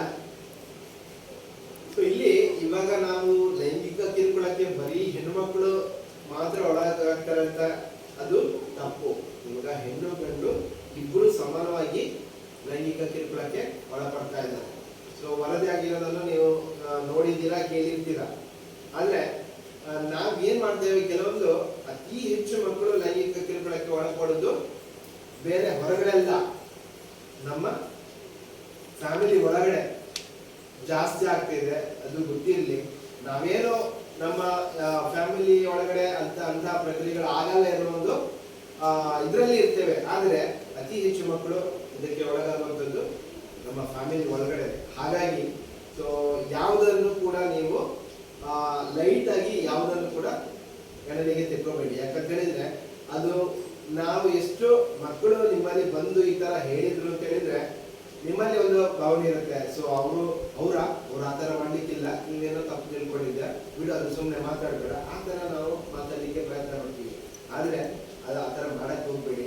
ಸೊ ಅದನ್ನು ಗಂಭೀರವಾಗಿ ಪರಿಗಣಿಸಿ ಸೊ ಮತ್ತೆ ಅಲ್ಲಿ ಮುಂದೆ ಆಗದಾಗೆ ನೀವು ಕ್ರಮ ವಹಿಸಬೇಕು. ಪೋಷಕರೇ ಅದರ ಬಗ್ಗೆ ಕ್ರಮ ವಹಿಸಬೇಕು. ಇಲ್ಲ ಅಂತ ಹೇಳಿದ್ರೆ ಮತ್ತೆ ಅದು ಮುಂದುವರೆದು ಬೇರೆ ಬೇರೆ ಇದಕ್ಕೆ ಹೋಗುತ್ತೆ. ಸೊ ಹಾಗಾಗಿ ಪೋಷಕರು ನೀವು ಜಾಸ್ತಿ ಮಕ್ಕಳ ಬಗ್ಗೆ ಒಲವು ತಿಳ್ಕೊಂಡು ಎಲ್ಲ ವಿಚಾರದಲ್ಲಿ ನೀವು ತಿಳಿಸ್ಕೊಡ್ಬೇಕಾಗುತ್ತೆ. ಸೊ ಹಾಗಾಗಿ ಸರ್ಕಾರ ಕೇಳುವಂಥದ್ದು ಕೂಡ ಪ್ರತಿಯೊಂದು ಮಗುವಿನ ಮೇಲೆ ಇದು ಮಾಡಿಬಿಟ್ಟು ಸರ್ಕಾರ ಎಲ್ಲ ವರದಿಗಳನ್ನು ಕೇಳ್ತಾ ಇದೆ. ಹಾಗೆ ಅದರ ಬಗ್ಗೆ ಪೋಷಕರಾಗಿ ನೀವು ಕೂಡ ಹೆಚ್ಚಿನ ಮುತುವರ್ಜಿ ವಹಿಸಿ ಈ ಒಂದು ವಿಚಾರದಲ್ಲಿ ಮಕ್ಕಳಿಗೆ ಯಾವುದೇ ಕಾರಣಕ್ಕೆ ನೀವು ಗದರಿಸಲಿಕ್ಕೆ ಹೋಗಬೇಡಿ. ಯಾಕಂತ ಹೇಳಿದ್ರೆ ನೀವು ಮಕ್ಕಳನ್ನು ಗದರಿಸಿದ್ರೆ ನಿಮಗೆ ಯಾವುದೇ ರೀತಿಯ ಒಂದು ಫಲಿತಾಂಶ ಸಿಗಲ್ಲ. ಸೊ ಅವರನ್ನು ವಿಶ್ವಾಸಕ್ಕೆ ತೆಕ್ಕೊಳ್ಳಿ, ಮಕ್ಕಳನ್ನು ವಿಶ್ವಾಸಕ್ಕೆ ತೆಕ್ಕೊಳ್ಳಿ. ಆವಾಗ ಎಲ್ಲ ಮಕ್ಕಳು ಕೂಡ ನಿಮ್ಮಲ್ಲಿ ಎಲ್ಲ ವಿಚಾರಗಳನ್ನು ಹಂಚಿಕೊಳ್ತಾರೆ. ಸೊ ನೀವು ಗದರುವುದರಿಂದ ಅವರು ಯಾವುದೇ ವಿಚಾರವನ್ನು ನಿಮ್ಮ ಜೊತೆ ಪ್ರಸ್ತಾಪ ಮಾಡಲ್ಲ. ಸೊ ಹಾಗಾಗಿ ಎಲ್ಲ ವಿಚಾರಗಳ ಬಗ್ಗೆ ಶಾಲೆಯಲ್ಲಿ ಶಿಕ್ಷಕರು ಎಲ್ಲ ಮಾಹಿತಿಯನ್ನು ಕೊಟ್ಟಿರ್ತಾರೆ. ಆದ್ರೂ ಕೂಡ ಸೊ ಏನಾಗುತ್ತೆ, ಸೊ ಕೆಲವೊಂದು ಅನಿರೀಕ್ಷಿತ ಅವಘಡಗಳು ಸಂಭವಿಸೋದಕ್ಕಿಂತ ಮುಂಚೆ ನಾವು ಅನಿವಾರ್ಯವಾಗಿ ಎಚ್ಚೆತ್ತುಕೊಂಡು ಇಂತಹ ಒಂದು ಅವಘಡಗಳು ಆಗದಾಗೆ ನಾವು ಕಾರ್ಯೋನ್ಮುಖರಾಗಬೇಕು ಅಂತ ಹೇಳಿದ್ರೆ ನಮ್ಮ ಮಕ್ಕಳಿಗೆ ನಾವು ಹೆಚ್ಚಿನ ಮಾಹಿತಿ ಏನು ಈ ವಿಚಾರದ ಬಗ್ಗೆ ಎಲ್ಲ ಮಾಹಿತಿಯನ್ನು ಮುಕ್ತವಾಗಿ ಅವ್ರ ಜೊತೆ ಹಂಚಿಕೊಳ್ಳದೇ ಇದ್ರೆ ಸೊ ತಪ್ಪಾಗುತ್ತೆ. ಸೊ ಇವಾಗ ಮಕ್ಕಳು ಬಹಳಷ್ಟು ಬೇಗ ಪ್ರಬುದ್ಧರಾಗ್ತಾರೆ. ಸೊ ನಿಮ್ಗೆ ಗೊತ್ತಿದೆ, ಸೊ ಮಕ್ಕಳಲ್ಲಿ ಈ ಮೊಬೈಲ್ ಬಳಕೆ ಇನ್ನೊಂದು ವಿಚಾರ. ಸೊ ಮಕ್ಕಳ ಶಾಲೆಯಲ್ಲಿ ಮಕ್ಕಳ ಇಲ್ಲಿ ಎಷ್ಟು ಮಕ್ಕಳು ಮೊಬೈಲ್ ಯೂಸ್ ಮಾಡ್ತಾರೆ, ಬಳಕೆ ಮಾಡ್ತಾರೆ? ನಿಮ್ಮ ಮಕ್ಕಳು ಪೋಷಕರು ಮಾಡ್ತಾರ? ಯಾರಿಲ್ಲ? ಸುಮ್ಮನೆ ಇಲ್ಲ, ಮಾಡಲ್ಲ, ಮಾಡ್ತಾರೆ, ಗೊತ್ತು. ಸೊ ಆ ಥರ ಮುಟ್ಬಾರ್ದು ಅಂತ ನಾನು ಹೇಳ್ತಾ ಇಲ್ಲ. ಬಟ್ ಏನು ಅಂತ ಹೇಳಿದ್ರೆ ನಿಮ್ಗೆ ಗೊತ್ತಿದೆ, ಅದೊಂದು ಚಿಕ್ಕ ಮೊಬೈಲ್, ಅದರಲ್ಲಿ ಬೇಕಾದಷ್ಟು ಮಾಹಿತಿಗಳಿವೆ, ಒಳ್ಳೆ ಮಾಹಿತಿಗಳಿವೆ, ಕೆಟ್ಟ ಮಾಹಿತಿಗಳಿವೆ. ಸೊ ಅದು ನೀವು ಏನು ಹುಡುಕ್ತಾ ಇರುವಾಗ ಸಡನ್ನೇ ಬಂದೋಗುತ್ತೆ. ಸೊ ಬಂದಾಗ ಏನಾಗುತ್ತೆ, ಚಿಕ್ಕ ಮಕ್ಕಳು ಅವ್ರಿಗೆ ಗೊತ್ತಿರಲ್ಲ, ಕುತೂಹಲಕ್ಕೆ ನೋಡ್ಬಿಡ್ತಾರೆ. ಸೊ ಏನು ನಮ್ಮ ಒಂದು ಸಲಹೆ ಏನು ಅಂತ ಹೇಳಿದ್ರೆ, ಮಕ್ಕಳಿಗೆ ಈಗ ಯಾವುದೇ ರೀತಿಯ ಆನ್ಲೈನ್ ತರಗತಿಗಳಿಲ್ಲ, ಮಕ್ಕಳಿಗೆ ಮೊಬೈಲ್ ಕೊಡುವಂತ ನೆಸೆಸಿಟಿನೂ ಇಲ್ಲ. ಒಂದು ತಿಳ್ಕೊಳ್ಳಿ, ಇನ್ ಕೇಸ್ ಅವರಿಗೆ ಏನಾದ್ರು ಮಾಹಿತಿಗಳನ್ನು ತಿಳ್ಕೋಬೇಕು ಅಂತ ಹೇಳಿದ್ರೆ ಆ ಮಕ್ಕಳು ಆ ಮೊಬೈಲ್ ಬಳಕೆ ಮಾಡುವಂತ ಸಂದರ್ಭದಲ್ಲಿ ನಿಮ್ಮ ಸುಪರ್ದಿಯಲ್ಲಿ ಇರಲಿ, ನೀವು ಅವರನ್ನು ನೋಡ್ತಾ ಇದ್ದೀರಿ ಅನ್ನೋ ಒಂದು ಇದು ಮಕ್ಕಳಿಗೆ ಇರ್ಬೇಕು. ಆವಾಗ ಏನಾಗುತ್ತೆ, ಏನಾಗಲ್ಲ. ಸೊ ಅದು ಬಿಟ್ಟು ಮಗುವಿಗೆ ಒಂದು ಮೊಬೈಲ್ ಕೊಟ್ಟು ಅವನು ಬೇರೆ ಒಂದು ರೂಮಿಗೆ ಹೋಗಿ ಅಲ್ಲೆಲ್ಲ ನೋಡ್ತಾ ಇದ್ದು ಮತ್ತೆ ತಂದು ಕೊಟ್ಟಾಗ ಸೊ ಅದೇನಾಗುತ್ತೆ, ಅವನು ಯಾವುದಕ್ಕೆ ಯೂಸ್ ಮಾಡಿದ್ದಾನೆ, ಏನು ನೋಡಿದ್ದಾನೆ, ಏನು ನೋಡಿಲ್ಲ ಅನ್ನೋದ್ರ ಬಗ್ಗೆ ನಿಮಗೆ ಕ್ಲಾರಿಟಿ ಇರಲ್ಲ ಅಲ್ವಾ?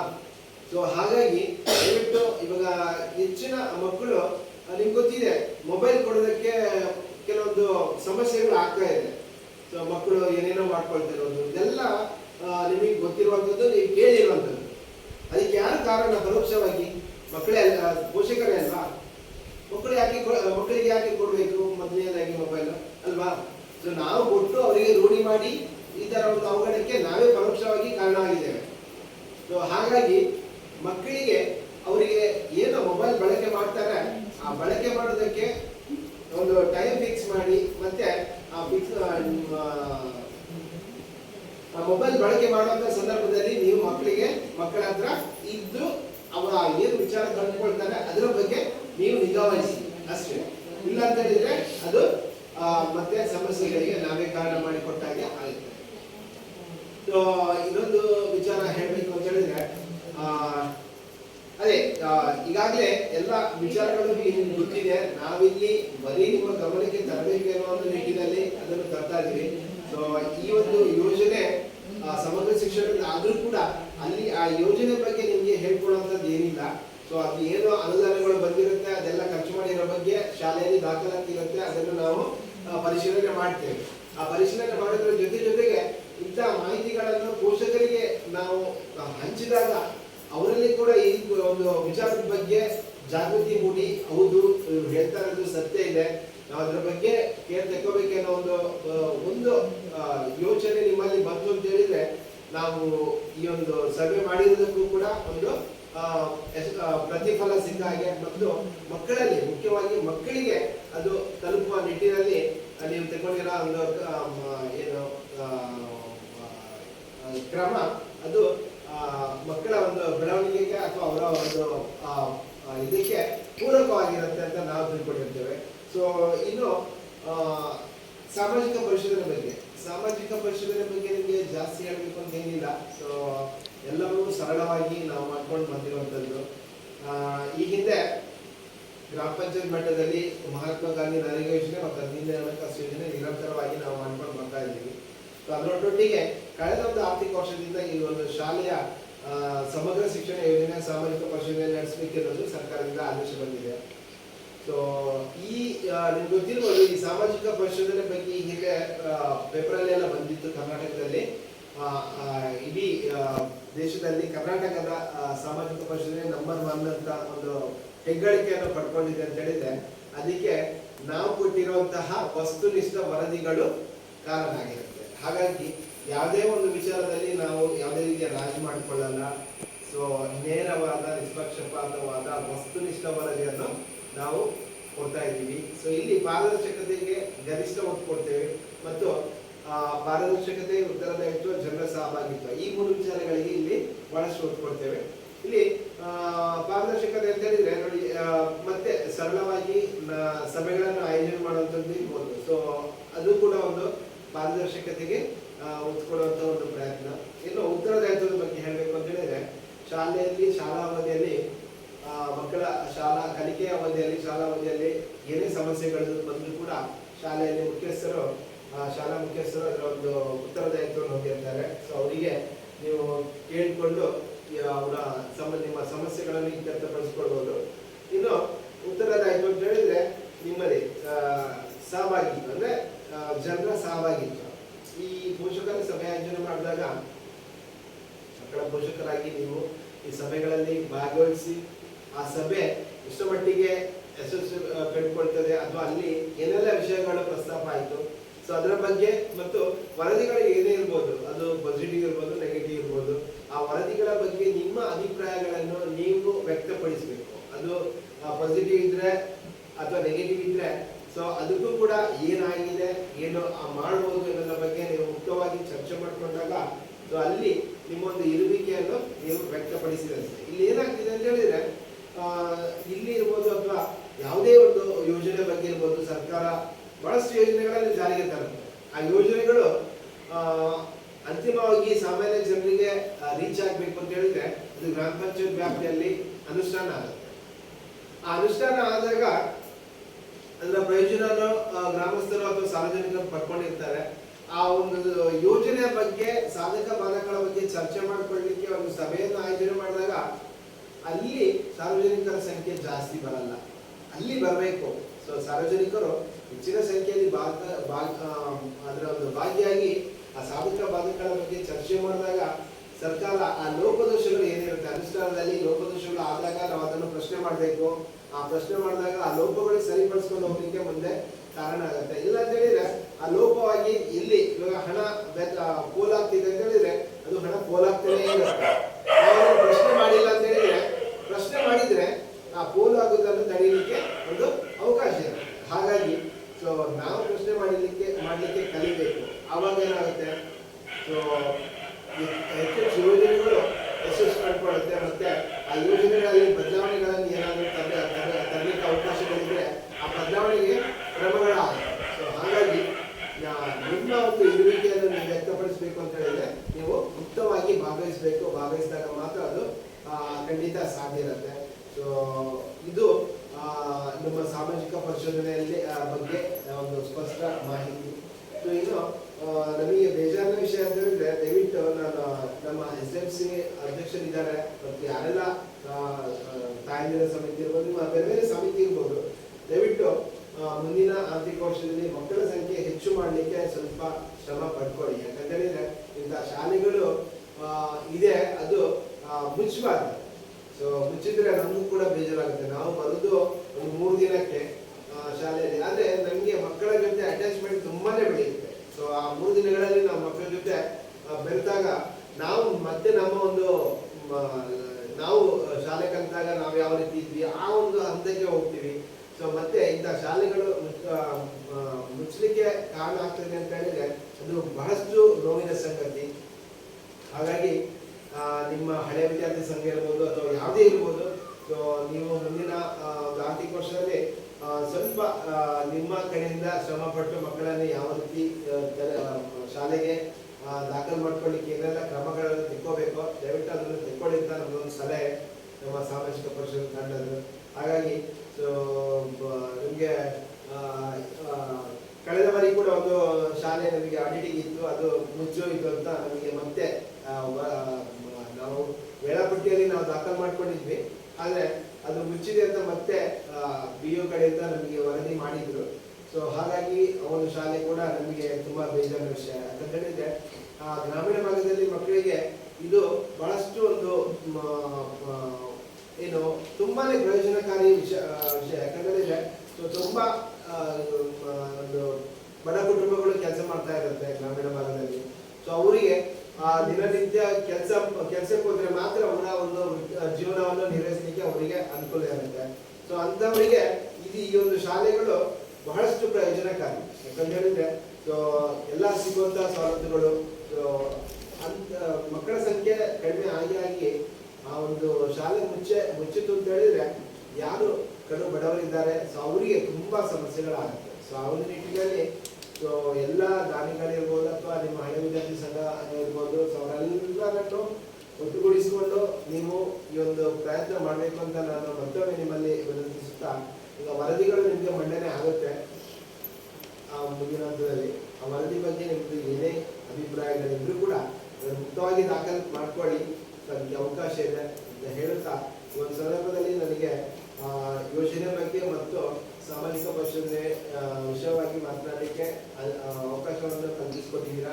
ನಿಮ್ಮೆಲ್ಲರನ್ನು ಮತ್ತೊಮ್ಮೆ ವಂದಿಸುತ್ತಾ ನಾನು ನಿಮ್ಮ ಮಾತುಗಳನ್ನು ಮುಗಿಸ್ತಾ ಇದ್ದೇನೆ.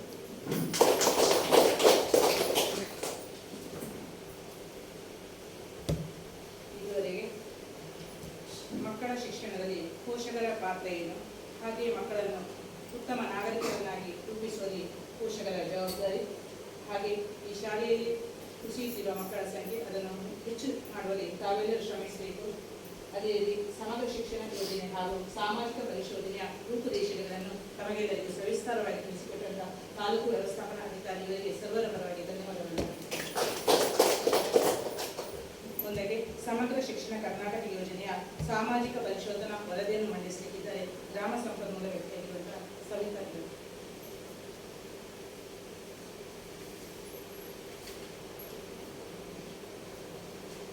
ಎಲ್ಲರಿಗೂ ನಮಸ್ಕಾರ.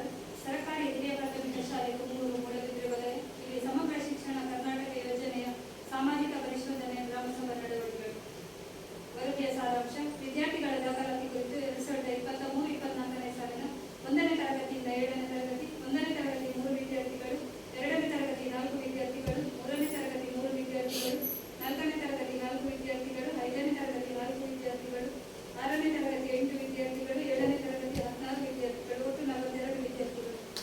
ಇನ್ನು ವಿದ್ಯಾರ್ಥಿಗಳಿಗೆ ಸಂಬಂಧಿಸಿರುವುದು ಸದ್ಯ ಶಾಲೆಯಲ್ಲಿ ಪ್ರಸ್ತುತ 2025-26 ಶೈಕ್ಷಣಿಕ ವರ್ಷದಲ್ಲಿ 1ನೇ ತರಗತಿಯಿಂದ 7ನೇ ತರಗತಿವರೆಗೆ ತರಗತಿಗಳಿದ್ದು ಒಟ್ಟು 29 ವಿದ್ಯಾರ್ಥಿಗಳು ದಾಖಲಾಗಿದ್ದು ಅದರಲ್ಲಿ 15 ಹುಡುಗರು 14 ಹುಡುಗಿಯರು ಶಾಲೆಯಲ್ಲಿ ವಿದ್ಯಾಭ್ಯಾಸ ಪಡೆಯುತ್ತಿದ್ದಾರೆ. ವಿದ್ಯಾರ್ಥಿಗಳು ಪಠ್ಯಪುಸ್ತಕಗಳನ್ನು ಮತ್ತು ಅಭ್ಯಾಸ ಪುಸ್ತಕಗಳನ್ನು ಪಡೆದಿರುತ್ತಾರೆ. ಮಕ್ಕಳು ವಿದ್ಯಾರ್ಥಿ ವೇತನವನ್ನು ಪಡೆದಿದ್ದು ನೇರವಾಗಿ ಮಕ್ಕಳ ಖಾತೆಗೆ ಜಮೆಯಾಗಿರುತ್ತದೆ. ನಿಯಮಾನುಸಾರ ಅರ್ಹ ವಿದ್ಯಾರ್ಥಿಗಳಿಗೆ ಸಾರಿಗೆ ವ್ಯವಸ್ಥೆಯನ್ನು ನೀಡಲಾಗಿಲ್ಲ. ಸದರಿ ಸಾಲಿನ ಇಂದಿನ ಮಾಹಿತಿಗಳಲ್ಲಿ ವಿದ್ಯಾರ್ಥಿಗಳ ಸರಾಸರಿ ಹಾಜರಾತಿ 80% ಅಥವಾ ಅದಕ್ಕಿಂತ ಹೆಚ್ಚಿದೆ. ಶಾಲೆಗೆ ಬರುವ ಮಾರ್ಗವು ಸುರಕ್ಷಿತವಾಗಿದೆ.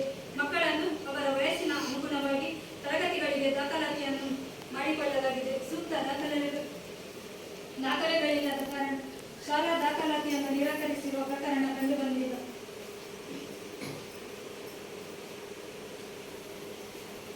ಮಕ್ಕಳಿಗೆ ತಾರತಮ್ಯ, ದೈಹಿಕ ಶಿಕ್ಷೆ, ಮಾನಸಿಕ ಕಿರುಕುಳ ಮತ್ತು ಲೈಂಗಿಕ ಕಿರುಕುಳ ನೀಡಲಾಗುತ್ತಿಲ್ಲ. ಎಲ್ಲ ಅಪೇಕ್ಷಣೀಯ ಮಕ್ಕಳಿಗೆ ವರ್ಗಾವಣೆ ಪ್ರಮಾಣ ಪತ್ರಗಳನ್ನು ನೀಡಲಾಗಿದೆ. ವಿಶೇಷ ಅಗತ್ಯವುಳ್ಳ ಮಕ್ಕಳು ದಾಖಲಾತಿ 2023-24ರಲ್ಲಿ 2 ಸದರಿ ಶಾಲೆಯಲ್ಲಿ ಇರುತ್ತದೆ. ಶಿಕ್ಷಕರಿಗೆ ಸಂಬಂಧಿಸಿರುವುದು ಸದರಿ ಶಾಲೆಯಲ್ಲಿ 2023-24ನೇ ಶೈಕ್ಷಣಿಕ ಅವಧಿಯಲ್ಲಿ 4 ಶಿಕ್ಷಕರು ಕಾರ್ಯನಿರ್ವಹಿಸುತ್ತಿದ್ದರು. ಕಲಾ ಶಿಕ್ಷಣಕ್ಕೆ ಅರೆಕಾಲಿಕ ಬೋಧಕರನ್ನು ಹಿರಿಯ ಪ್ರಾಥಮಿಕ ಶಾಲೆಯಲ್ಲಿ ನೇಮಕ ಮಾಡಲಾಗಿಲ್ಲ. ಆರೋಗ್ಯ ಮತ್ತು ದೈಹಿಕ ಶಿಕ್ಷಣಕ್ಕೆ ಅರೆಕಾಲಿಕ ಬೋಧಕರನ್ನು ಹಿರಿಯ ಪ್ರಾಥಮಿಕ ಶಾಲೆಯಲ್ಲಿ ನೇಮಕ ಮಾಡಲಾಗಿಲ್ಲ. ವೃತ್ತಿ ಶಿಕ್ಷಣಕ್ಕೆ ಅರೆಕಾಲಿಕ ಬೋಧಕರನ್ನು ಹಿರಿಯ ಪ್ರಾಥಮಿಕ ಶಾಲೆಯಲ್ಲಿ ನೇಮಕ ಮಾಡಲಾಗಿಲ್ಲ. ಪೂರ್ಣಾವಧಿಯ ಮುಖ್ಯ ಶಿಕ್ಷಕರನ್ನು ಹಿರಿಯ ಪ್ರಾಥಮಿಕ ಶಾಲೆಯಲ್ಲಿ ನೇಮಕ ಮಾಡಲಾಗಿಲ್ಲ. ಶಿಕ್ಷಕರು ನಿಯಮಿತವಾಗಿ ಶಾಲೆಗೆ ಹಾಜರಾಗುತ್ತಾರೆ. ಶಿಕ್ಷಕರು ಪ್ರತಿದಿನ ಶಾಲೆಗೆ ತಡವಾಗಿ ಬರುವ ಮತ್ತು ಪ್ರತಿದಿನ ಶಾಲೆಯಿಂದ ಮುಂಚಿತವಾಗಿ ತೆರಳುವ ಪ್ರಕರಣ ಕಂಡುಬಂದಿಲ್ಲ. ಶಿಕ್ಷಕರು ನಿಯತಕಾಲಿಕವಾಗಿ ಪೋಷಕರನ್ನು ಭೇಟಿ ಮಾಡಿ ಮಕ್ಕಳ ಹಾಜರಾತಿ, ಸಾಮರ್ಥ್ಯ ಮತ್ತು ಕಲಿಕಾ ಪ್ರಗತಿಗಳ ಬಗ್ಗೆ ವಿವರಿಸುತ್ತಾರೆ. ಶಿಕ್ಷಕರು ತರಗತಿ ಬೋಧನೆಯಲ್ಲಿ ಉತ್ತಮ ರೀತಿಯಲ್ಲಿ ತೊಡಗಿಸಿಕೊಳ್ಳುವರು. ಶಿಕ್ಷಕರು ಬೋಧನಾ ಕಾರ್ಯವನ್ನು ಹೊರತುಪಡಿಸಿ ಇತರೆ ಕಾರ್ಯಗಳಲ್ಲಿ ತೊಡಗಿಸಿಕೊಳ್ಳುತ್ತಾರೆ.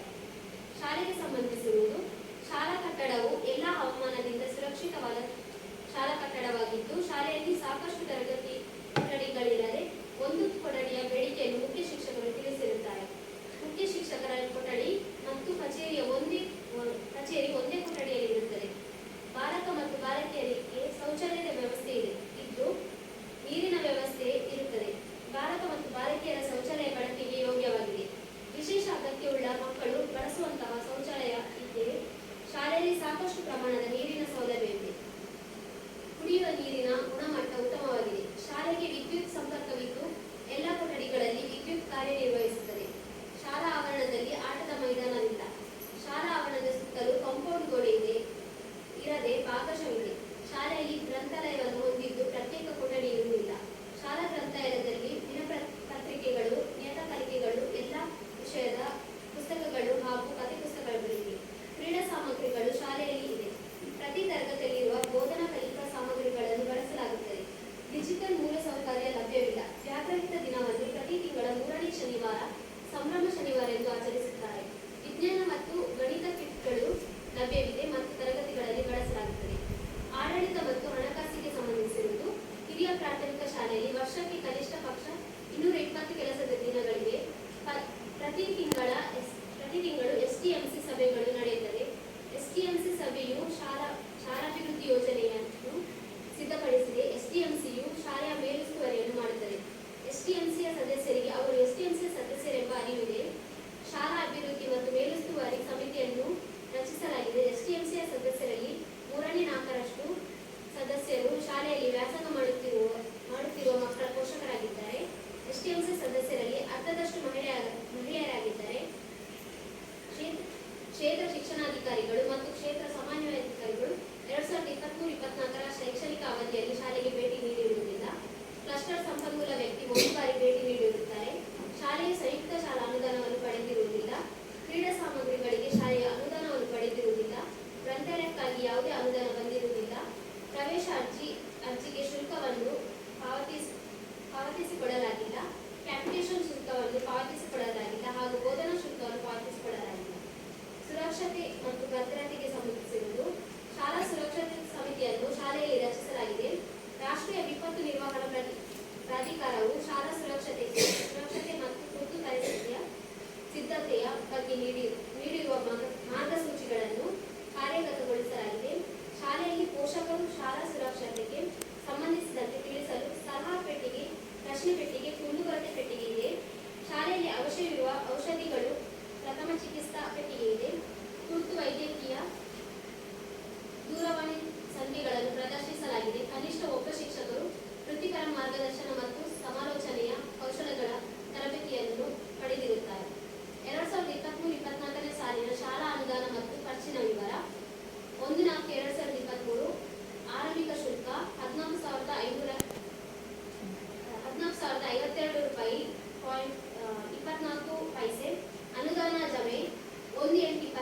ಶಾಲಾ ಅನುದಾನ 12,500. 11/8/23 CWSL ಸಾರಿಗೆ ಭತ್ಯೆ 2,450. 11/8/23 ಸೂಸಾಕ್ಸ್ ಅನುದಾನ 10,730. 10/10/23 ಕುಡಿಯುವ ನೀರು ಮತ್ತು ಶೌಚಾಲಯ 7,989. 17/2/24 ಕುಡಿಯುವ ನೀರು ಮತ್ತು ಶೌಚಾಲಯ 1,500. 17/2/24 BO ಸಾದಿಲ್ವಾರು 25,000. 6/3/24 ಕುಡಿಯುವ ನೀರು ಮತ್ತು ಶೌಚಾಲಯ 4,627. 16/3/24 SDMC ತರಬೇತಿ 500. 16/3/24 ಶಾಲಾ ಅನುದಾನ 15,750. 16/3/24 ವಿಶೇಷ ಚೇತನ ಮಕ್ಕಳ ಸಾರಿಗೆ ಭತ್ಯೆ 7,000. 16/3/24 ವಿದ್ಯಾಂಜಲಿ ನಾಮಫಲಕ 500. ಒಟ್ಟು 91,546. ಬಡ್ಡಿ ಜಮೆ 25/6/23 ಬಡ್ಡಿ 98. 25/9/23 ಬಡ್ಡಿ 166. 25/12/23 ಬಡ್ಡಿ 230. 25/3/24 ಬಡ್ಡಿ 258. ಒಟ್ಟು ಬಡ್ಡಿ 752. ಖರ್ಚು 9/6/23 ಶಾಲಾ ಅನುದಾನ 1,550. 21/9/23 CWSL ಸಾರಿಗೆ ಭತ್ಯೆ 2,450. 20/10/23 ಶಾಲಾ ಅನುದಾನ 7,000. 24/11/23 ಸೂಸಾಕ್ಸ್ ಅನುದಾನ 10,730. 29/2/24 ಕುಡಿಯುವ ನೀರು ಮತ್ತು ಶೌಚಾಲಯ 7,989. 12/3/24 ಶಾಲಾ ಅನುದಾನ 4,597. 18/3/24 ಕುಡಿಯುವ ನೀರು ಮತ್ತು ಶೌಚಾಲಯ 1,500. 25/3/24 BO ಸಾದಿಲ್ವಾರ್ 9,000. 25/3/24 BO ಸಾದಿಲ್ವಾರ್ 9,200. 26/3/24 CWSL ಸಾರಿಗೆ ಭತ್ಯೆ 3,500. 26/3/24 BO ಸಾದಿಲ್ವಾರು 6,800. 23/3/24 ಶಾಲಾ ಅನುದಾನ 403. 28/3/24 CWSL ಸಾರಿಗೆ ಭತ್ಯೆ 3,500. 30/3/24 SDMC ತರಬೇತಿ ಪ್ಲಸ್ ವಿದ್ಯಾಂಜಲಿ ಫಲಕ 1,000. 30/3/24 ಶಾಲಾ ಅನುದಾನ 9,500. 30/3/24 ಶಾಲಾ ಅನುದಾನ 9,750. 30/3/24 ಕುಡಿಯುವ ನೀರು ಮತ್ತು ಶೌಚಾಲಯ 4,627. ಒಟ್ಟು ಮೊತ್ತ as per cash book and passbook 13,554 ರೂಪಾಯಿ .24 ಪೈಸೆ.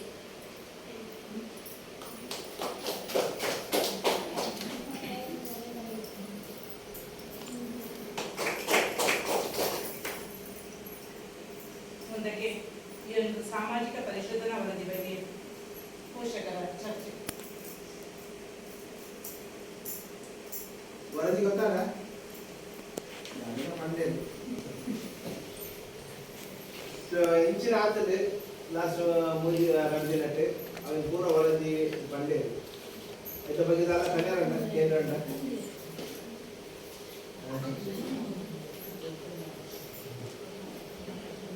ಎಲ್ಲ ಕೇಂದ್ರ ಕಂದೆ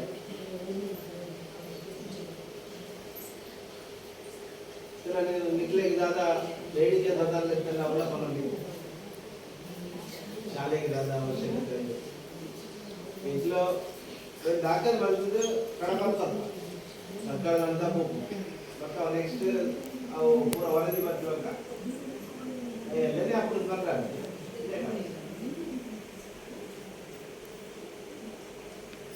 ಓದಿದ್ರಲ್ಲಿ ಏನಾದರೂ ತಪ್ಪಿದೆಯಾ?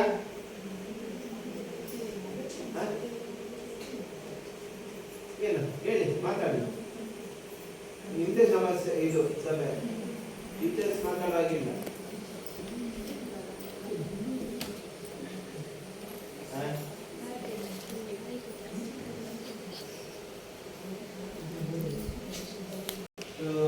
ಬೇರೆ ಕುಡಿಯುವ ನೀರಿಗೆ ಸಂಬಂಧಪಟ್ಟ ಹಾಗೆ ಎಲ್ಲ ಕುಡಿಯುವ ನೀರಿನ ಸಮಸ್ಯೆ ಏನಿಲ್ಲ ಇದೆಯಾ? ಬೇಸಿಗೆಗಾಲದಲ್ಲಿ ಸಮಸ್ಯೆ ಆಗುತ್ತೆ.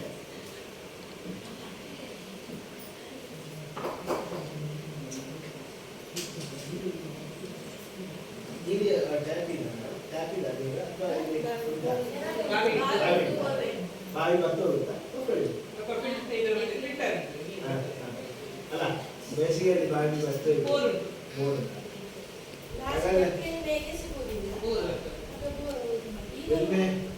ಮೇಲೆ ನಮ್ಗೆ ಮಕ್ಕಳಿಲ್ಲ ರಜೆ ಮೇ ಎಂಡಿಗೆ ಬರ್ತಾರೆ ಮತ್ತೆ ಅವರು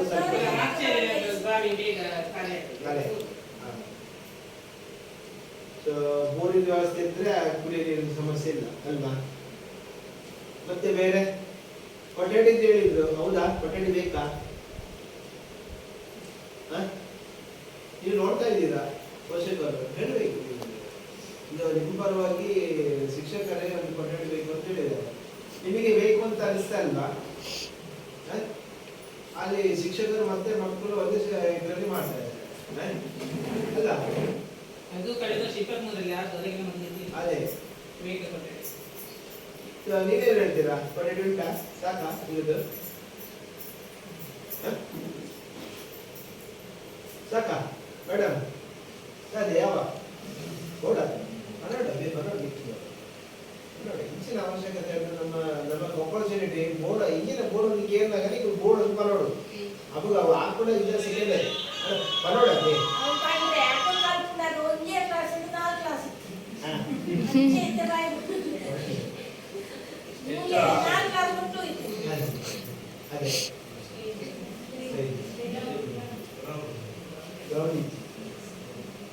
ಅದೇ ಜಾಗ ಎಷ್ಟು ಮಾಡಿ ಇಷ್ಟೇನಾ?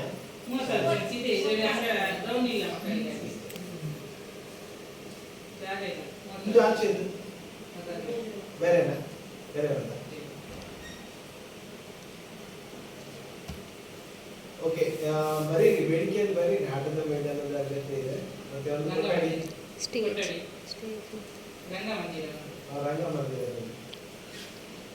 ನಮಗೆ ಓದು ಆಪರ್ಚುನಿಟಿ ಕೂಡ ಅಲ್ಪ ನಮ್ಮ ಪಾತೆರ ಕಾಲ್ಕೊಡು ನಮ್ಮ ಮನೆ ಪದಗಳಿಂದ ಅಪ್ಪನ ಲೆವೆಲ್ ಇದೆ ಬಂಡ ಜೋಕುಲ್ ನಮ್ಮನ್ನ ಅನುಕರಣೆ ಮಾಡ್ತಿರತ್ತೆ. ನಮ್ಮ ಜೋದು ನಮ್ಮನೆ ಪಾತೆರ ಜಡ ಜೋಕುಲ್ ಪಾತೆರನ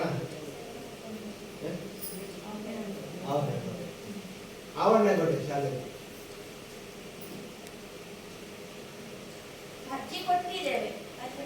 ಪಂಚಾಯತ್.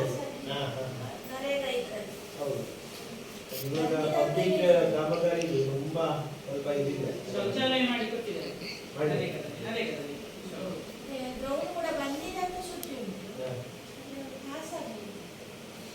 ನೋಡ ನಾವು ಈ ಬೇಡಿಕೆಯನ್ನೆಲ್ಲ ನಾವು ನಾಡಿದ್ದು ಅಲ್ಲಿ ಶಾಲೆಯಲ್ಲಿ ಪಂಚಾಯತಲ್ಲಿ ಕೂಡ ಕೊಡ.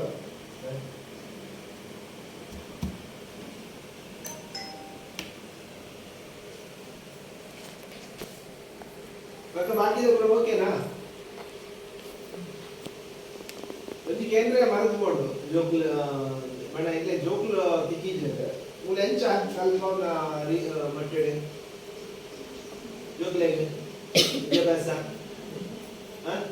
ತೊಂದರೆ ಐತಿ ಕಲ್ಪ ಅದೇ ಇದು ಕನ್ನಡ ಮನೆ ಇಂಗ್ಲ ಜೋಕುಲೆ ಇಂಗ್ಲಿಗೆ ತಿಕ್ಕಿದ್ದಾರೆ ಡೈರೆಕ್ಟ್ ಏನು ಜೋಕುಲೆ ಜೋಕುಲ ಶಾಲೆಗೆ ಕ್ಲಾಸ್ ಹೋತಾಡ ಮುಂದೆ ಗೊತ್ತಾಗ ಇಂಗ್ಲಿಕ್ಕೆ ಏನು ನೋಡೋದು ರಜೆ ಇರ್ತೀನಿ ಇಲ್ಲಾಂದ್ರೆ ವಿದ್ಯಾರ್ಥಿಗಳ ಏನಡ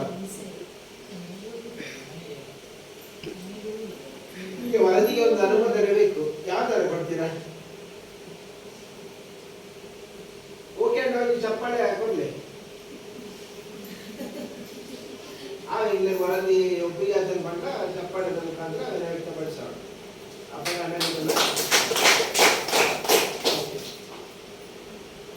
ಮೇಡಮ್ ನೆಕ್ಸ್ಟ್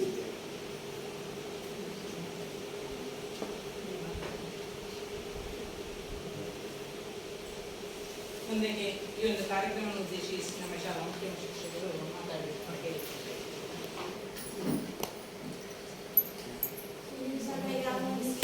ಎಲ್ಲ ಪೋಷಕರಿಗೂ ಮಕ್ಕಳ ತಂದೆ ತಾಯಿಯರಿಗೂ ಹಾಗೆ ನಮ್ಮ ವೇದಿಕೆ ಮೇಲೆ ಆಸನ ಎಲ್ಲರಿಗೂ ನಮಸ್ಕರಿಸುತ್ತಾ ಇಂದಿನ ಈ ಸಭೆಯಲ್ಲಿ ಸರ್ ಹೇಳಿದ ಹಾಗೆ ನಮ್ಮ ಶಾಲೆಯಲ್ಲಿ ಮೊದಲು 2 ಶಿಕ್ಷಕರಿದ್ರು, ಮತ್ತೆ ನಾನು ಒಬ್ಬಳೇ ಆದೆ. ಅದನ್ನು ನೋಡಿ ಮತ್ತೆ ಆಫೀಸ್ನವರು ಒಂದು ಸ್ಟಾಫ್ ಇಡಬೇಕಂತ ನಮ್ಮ ಲೆಕ್ಕದಲ್ಲಿ ಸ್ಟಾಫ್ ಇತ್ತು. ಹಾಗೆ ಮಕ್ಕಳು ಕಡಿಮೆ ಆಗಬಾರದು ಸಾರಿಗೆ ವ್ಯವಸ್ಥೆಗೆ ನಾನೇ ಒಂದು ರಿಕ್ಷಾ ರೆಡಿ ಇದು ಮಾಡಿ ಅದರ ಖರ್ಚು ವೆಚ್ಚ ಕೊಟ್ಟು ಅದನ್ನು ಮಾಡಿಸಿದೆ. ಆವಾಗ ಅದು 42 ಮಕ್ಕಳೇ ಆಗಬೇಕಾಗಿದೆ. ಆಮೇಲೆ ಇಲ್ಲಿ ಸ್ಟಾಫ್ ಶಿಕ್ಷಕರು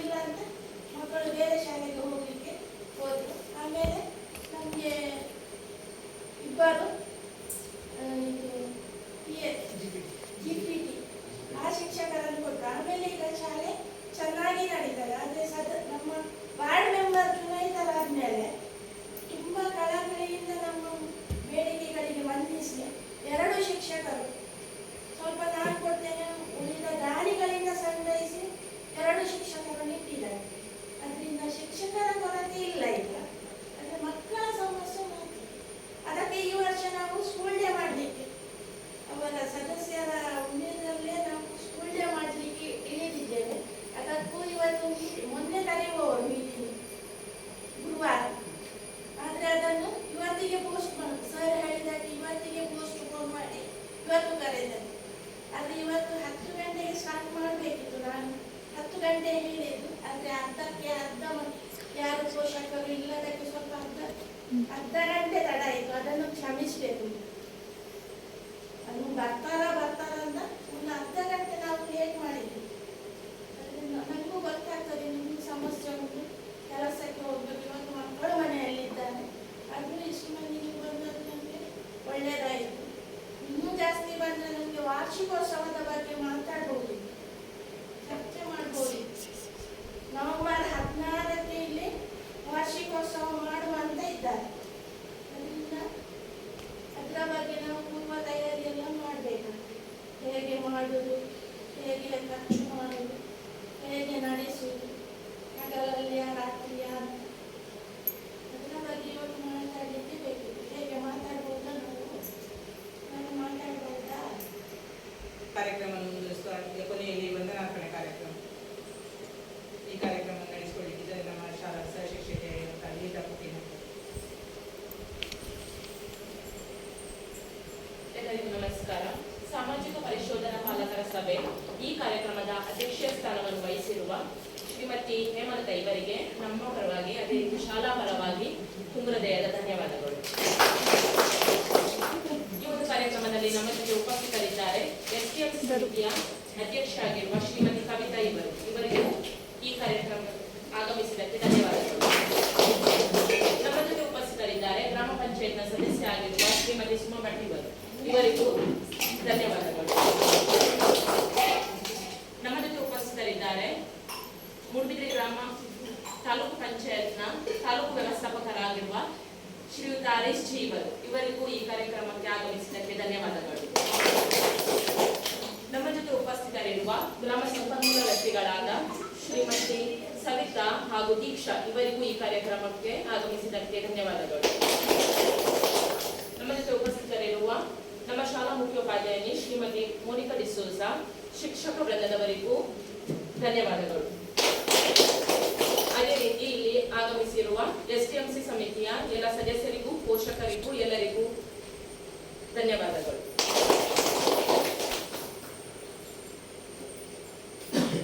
ಎಲ್ಲರಿಗೂ ಧನ್ಯವಾದಗಳನ್ನು ಅರ್ಪಿಸಿಕೊಂಡ ಮೇಡಮ್ ತಮಗೂ ವಂದನೆಗಳು. ಕಾರ್ಯಕ್ರಮದ ಕೊನೆಯಲ್ಲಿ ರಾಷ್ಟ್ರ